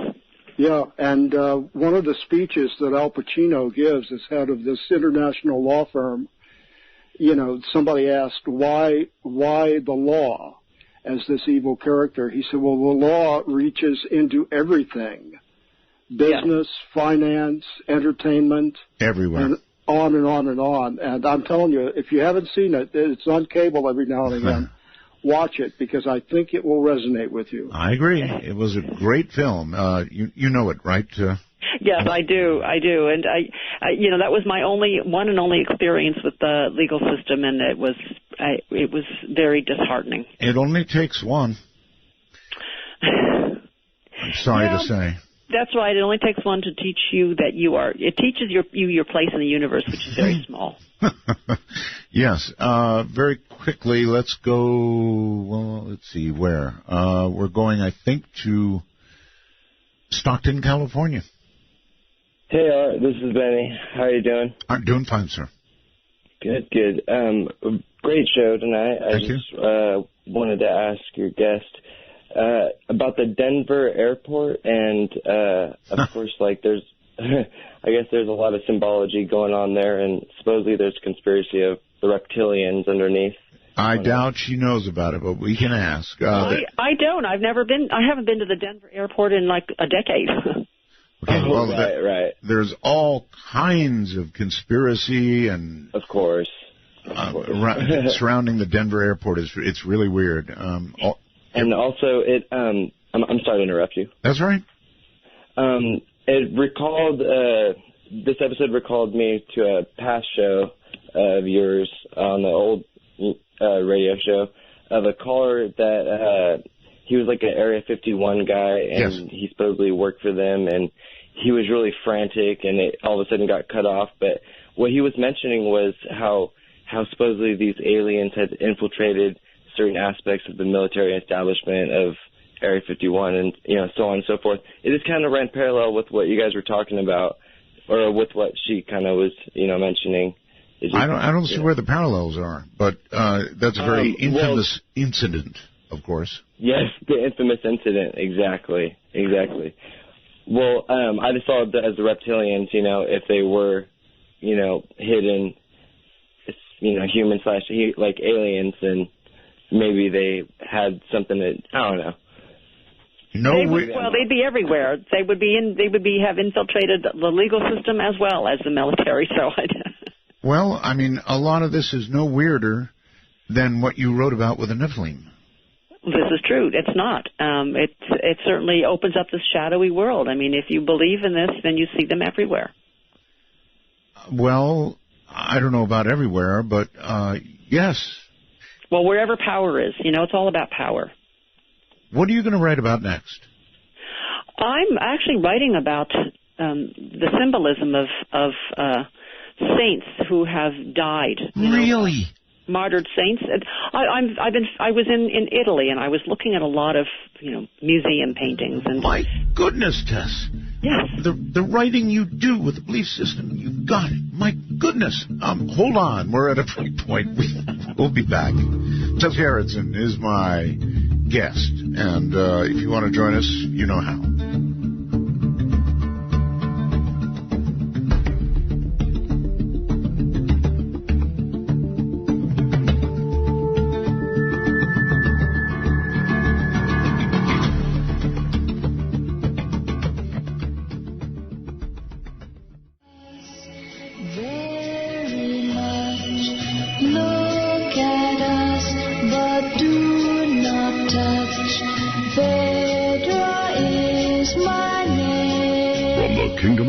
In the high desert, this is Midnight in the Desert with Art Bell. Please ring Art's Bell at 1-952-225-5278. That's 1-952. Call Art.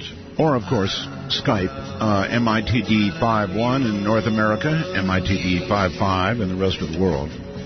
My guest is Tess Gerritsen, and it's so interesting that Tess writes about things that she's only sort of flirting with as a possibility in real life, and yet obviously finds them intriguing, huh, Tess? I sure do. I find a lot of things intriguing, but it doesn't mean that I'm not open to possibilities. And I'm always interested in what people say and how they react and the kinds of stories I hear, because I know these people actually believe that they have seen reptilian eyes. Oh yes. Yes. Yes, indeed. All right, let's continue. A lot of people want to talk to you. Washington on cell phone, I guess. Hi. Sir, I can't even understand what you're saying. Try it again. If you're on a speakerphone, get off that. Hello? Yeah, much better. Hello. Hey, Art, how's it going? Fine, Jim. Go ahead and talk. Hey, I was just wanting to share a little experience I had because I'm got out of the military, and when I was in boot camp, I had this really strange experience, just before I left, and it was kind of weird because occasionally people would, they train you to stand watch, and sometimes during I don't know if it was a lunar phase or what, but they would see things, or people would, sit up in bed and start hollering. Some may be talking in their sleep or something, but I experienced something, and it was like a bunch of people running around, like jabbing at you, and it was like when you wake up and you're not sure if you're dreaming. It didn't seem like they were real bad guys, but it seemed like they were having a lot of fun. Is there a difference between, good ones and bad ones, and there's ones that they're just kind of having fun at your expense or something? Well, I'm not sure exactly what you mean, but I guess you can sense when somebody's coming for you, whether it's with evil intent or just joking around. I don't know. But I do believe that we have these senses. And again, Tess, you said that they've done testing that shows that people really don't know when they're being stared at. Can you actually quote that study? Do you know? I can't remember where I saw that. I remember seeing that and thinking, well, that's surprising, because I always felt that I could sense when people are staring at me. I will hunt that down and email it to you if I can. I would love that. Yeah. Because it's so hard to buy. Ray, hello, Ray on Skype. Good morning, Eric. How are you doing today? Doing fine. So I have a little something for Tess. I just want to say thank you for being one of the few scientists out there that's willing to say, I don't know.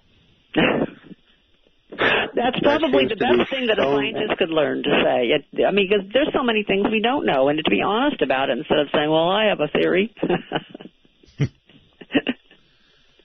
that it, caller? That's all I have for this evening. Okay, well, that was enough. Thank you. Thank you. That's right. Saying I don't know sometimes is so the right thing to do, the right thing to say. If you don't know, just say it. Yeah, but always say, I don't know, but it's possible. Uh-huh. Let's go to Iowa, I think. You're on the air with Tess Gerritsen. Hi. Hello. Hello. Hello, this is John. Greetings from Iowa. Howdy. Hi. I have several quick questions, and I'll make it fast, and you can choose whichever you would like to discuss.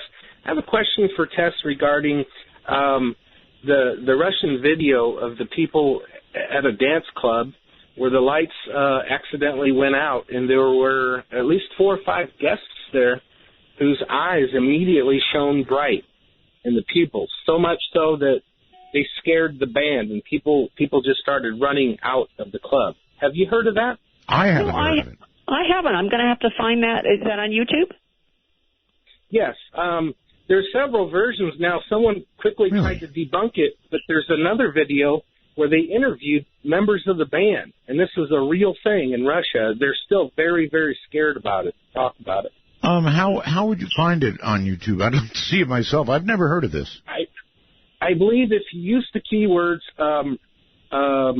hybrids, hybrids eyes beam bright when lights go out during nightclub show. Okay, I will look for it. The amazing thing was, before the lights went out, if you freeze the video and you look at these people, yes, they're completely perfect.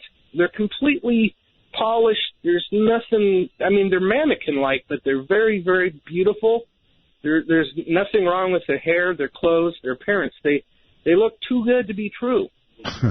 I found the video. Okay, I found it. Wow, you're fast. But it's 4 minutes long, so. Okay, we'll have to watch it after this, but thank you very much, caller. Let's go outside, to the other side of the world at Jazz Munda. Hello. Hi, Art. How are you? Howdy. I'm fine. That's great. I've actually done my own experiments, nothing scientific, but my own experiments in staring at other people and trying to get them to turn around and look. And I think I've had quite a high success rate in that. Well, now, that's an interesting twist on what we were talking about. I don't claim to be psychic at all, but usually if I try and sort of think, turn around, and maybe you're in danger, and people start maybe darting around, looking around, and the more I keep doing it, they end up sort of turning around. Huh, okay. Well, I'm going to look up some other studies and see how often this has been done because, I mean, it is a fascinating topic. I mean, because there is no scent involved, there's no sound involved, what would make somebody turn around? I have no idea, but it is an interesting topic, and I find that I have a better success rate with family members, and in particular my wife, who fortunately isn't blood related to me, but we are kind of soulmates, but yeah, I can get her to turn around like that if she's on the other side of the room. Huh, okay. Well, we're going to have to start setting up our own scientific experiments here, aren't we? Actually, I think there have been quite a few in this category done. Jazz, that's really interesting. And the opposite of what we were talking about a person's ability to sense danger, but you can project. Well, what is it you're projecting? Just willing that person to turn. Is that it? I think so. I might be on a bus or on a plane or a train, and I'll just stare at the back of someone's head and just even sort of whisper it to myself, turn around, and sometimes they turn around. Try I don't know. Try projecting. I'm going to take your arm off at the elbow and see how that works. I don't want to hurt anyone. I'm not saying do it. I'm saying just project that thought and see if it gets a quicker reception. I will. All right. Thanks, Jazz. All the way from Australia. In other words, project danger. You're not going to really do danger to somebody, but or aggression. Or aggression. That's it. Exactly. I think aggression would be much more likely to be sensed because we're talking about that scent you are emitting. There you have it. Yeah. But again, you fall back on sense. I do. I am stuck on. I am stuck on logical explanations. I'm sorry. All right. Let's see what Robert has. Robert on Skype. You're on the air. Hey, how you doing? Just fine. I got a question for Tess here. You had talked about the movie and being like Satan-oriented with the people, and then you brought music into it too. And I was just kind of curious, since Satan is the bringer of light and the bringer of music. Well, I think she was talking about Hollywood and then the music industry, right? Oh yeah, with that the note I got was that egregore seems to have enchantments that protect both the music industry and the Hollywood industry. Right. So anybody trying to like break into either movies or music with good intention, does that mean that you have to subjugate yourself to something you don't believe in? Good question. Good question. Tess? I don't know the answer to that. I'm sure there are people who break in because of sheer talent, and they don't have to subjugate themselves this way. But, you know, in a way, going to Hollywood and getting into the system, you are giving up so much of yourself. You are giving up. And so, Tess, what kind of deal did you make for the bestsellers? Oh, you don't know who I've slept with, Art. No, I don't. No, I don't. Phantom, hello. Hi, Art. Hi. Calling from my laptop. Do I sound all right? You sound fine. Where are you? I'm in Utah. My name is Josh. I keep forgetting to ask people where they are. Go ahead. I chat with the folks on SorceryNet IRC in the Art Bell channel. Oh. I have a question for your author. Yes. Regarding the lawsuits and how the lawyers are always winning. Doesn't that seem kind of odd? And what kind of an effect does that have on your creativity, knowing that you're going to always lose the battle? Well, that is a good question, actually. Does that affect your creativity, Tess? No, it doesn't. I just assume that whatever I write, I have control over it as it is in print. But once somebody in Hollywood picks it up, who knows who picks up what book? Who knows how many people are getting copied? I think intellectual property theft happens all the time. We don't always know when it happens, and even when we do suspect it happens, there's nothing you can do about it. So I guess a follow-up question would be, does that ever affect how you would write a sequel to your first books? No, it doesn't. I just keep on doing my own thing. I think that the lesson here, though, is that if you want to make movies, you should make your own. You should be an independent filmmaker and write your movie and make your own movie. Boy, that's another tough path. It's another tough path, but that is one way to be in control. All right. Well, thank you, Art. Right. I'll hop off and let you answer another call. Take care. One thing that I think would be very difficult, Tess, would be writing a book, having it purchased by a motion picture company, and then being an advisor on the movie, and watch your book get decimated. It happens all the time.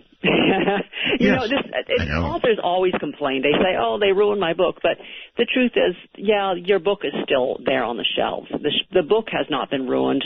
Hollywood may have just made a shoddy reproduction of it. Once it gets into the hands of Hollywood producers, they want to be in control. And unless you're J.K. Rowling, who can exert that control, you've really lost it.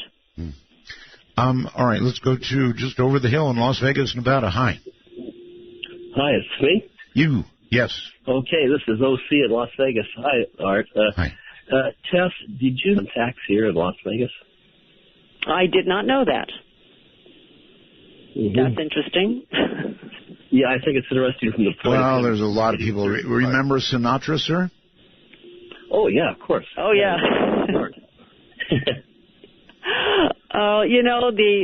The corridors of power are filled with evil people, I guess is all I can say. Yes, they are. So are you going to continue to write, Tess? Is that where your career now is firmly planted? I am going to write until I drop dead. It's something that I feel I need to do, and there's all these stories I need to tell. And yes, and here I'm writing a story about saints and martyrs, which is rather fascinating because, as I said, I'm not religious, but I keep returning to that because it's a theme that fascinates me. Fascinates me, too, that you choose that to write about in view of... Anyway, Heather, hello. Heather on Skype?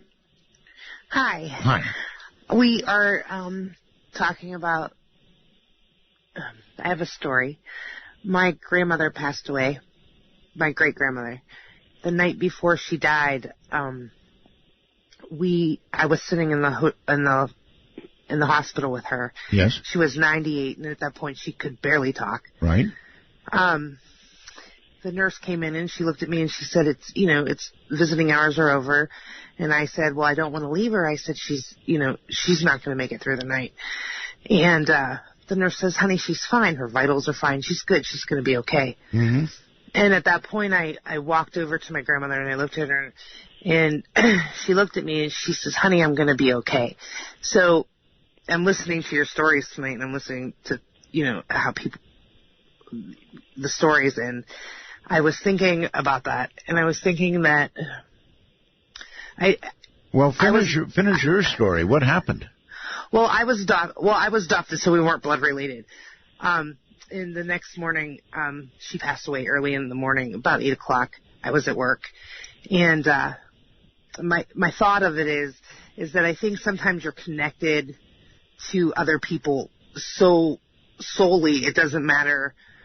I think that you become connected to somebody, and you can become connected to, as your caller said before, but even people turn around. Right, but even what you're saying, the connection that you're implying exists, according to Tess, the scientist, can't be.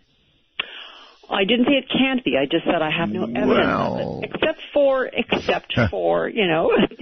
you said, anecdotal. I think sometimes, though, that you project, not that you, I think that sometimes your bonds with people are so close. Mm-hmm. And I think certain people can feel that, those bonds with other people. I don't think that, I don't think it can't happen. Caller, I know, of course, exactly what you're saying, but again, Tess will regard it as anecdotal. And as a scientist, she would have to have some kind of, great study.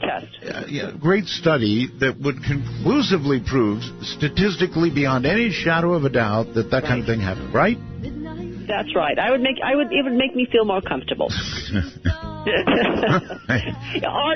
We could argue about this for years, and I'll still want my numbers, and you'll still say anecdotal. I know. Well, that's why I've been on the air for years, Tess. That's right. I mean, it wouldn't be any fun if we agreed on everything, right? That's right. That's exactly right. But I can agree. I think we can all agree. You are one great guest. Thank you. It has been a pleasure. Thank you, and sorry for the phone hiccup. No problem. Take care, Tess. Bye-bye. That's Tess Gerritsen, everybody. It indeed has been a pleasure. Pure pleasure. Thank you all very much from the high desert, the rainy high desert. Good night.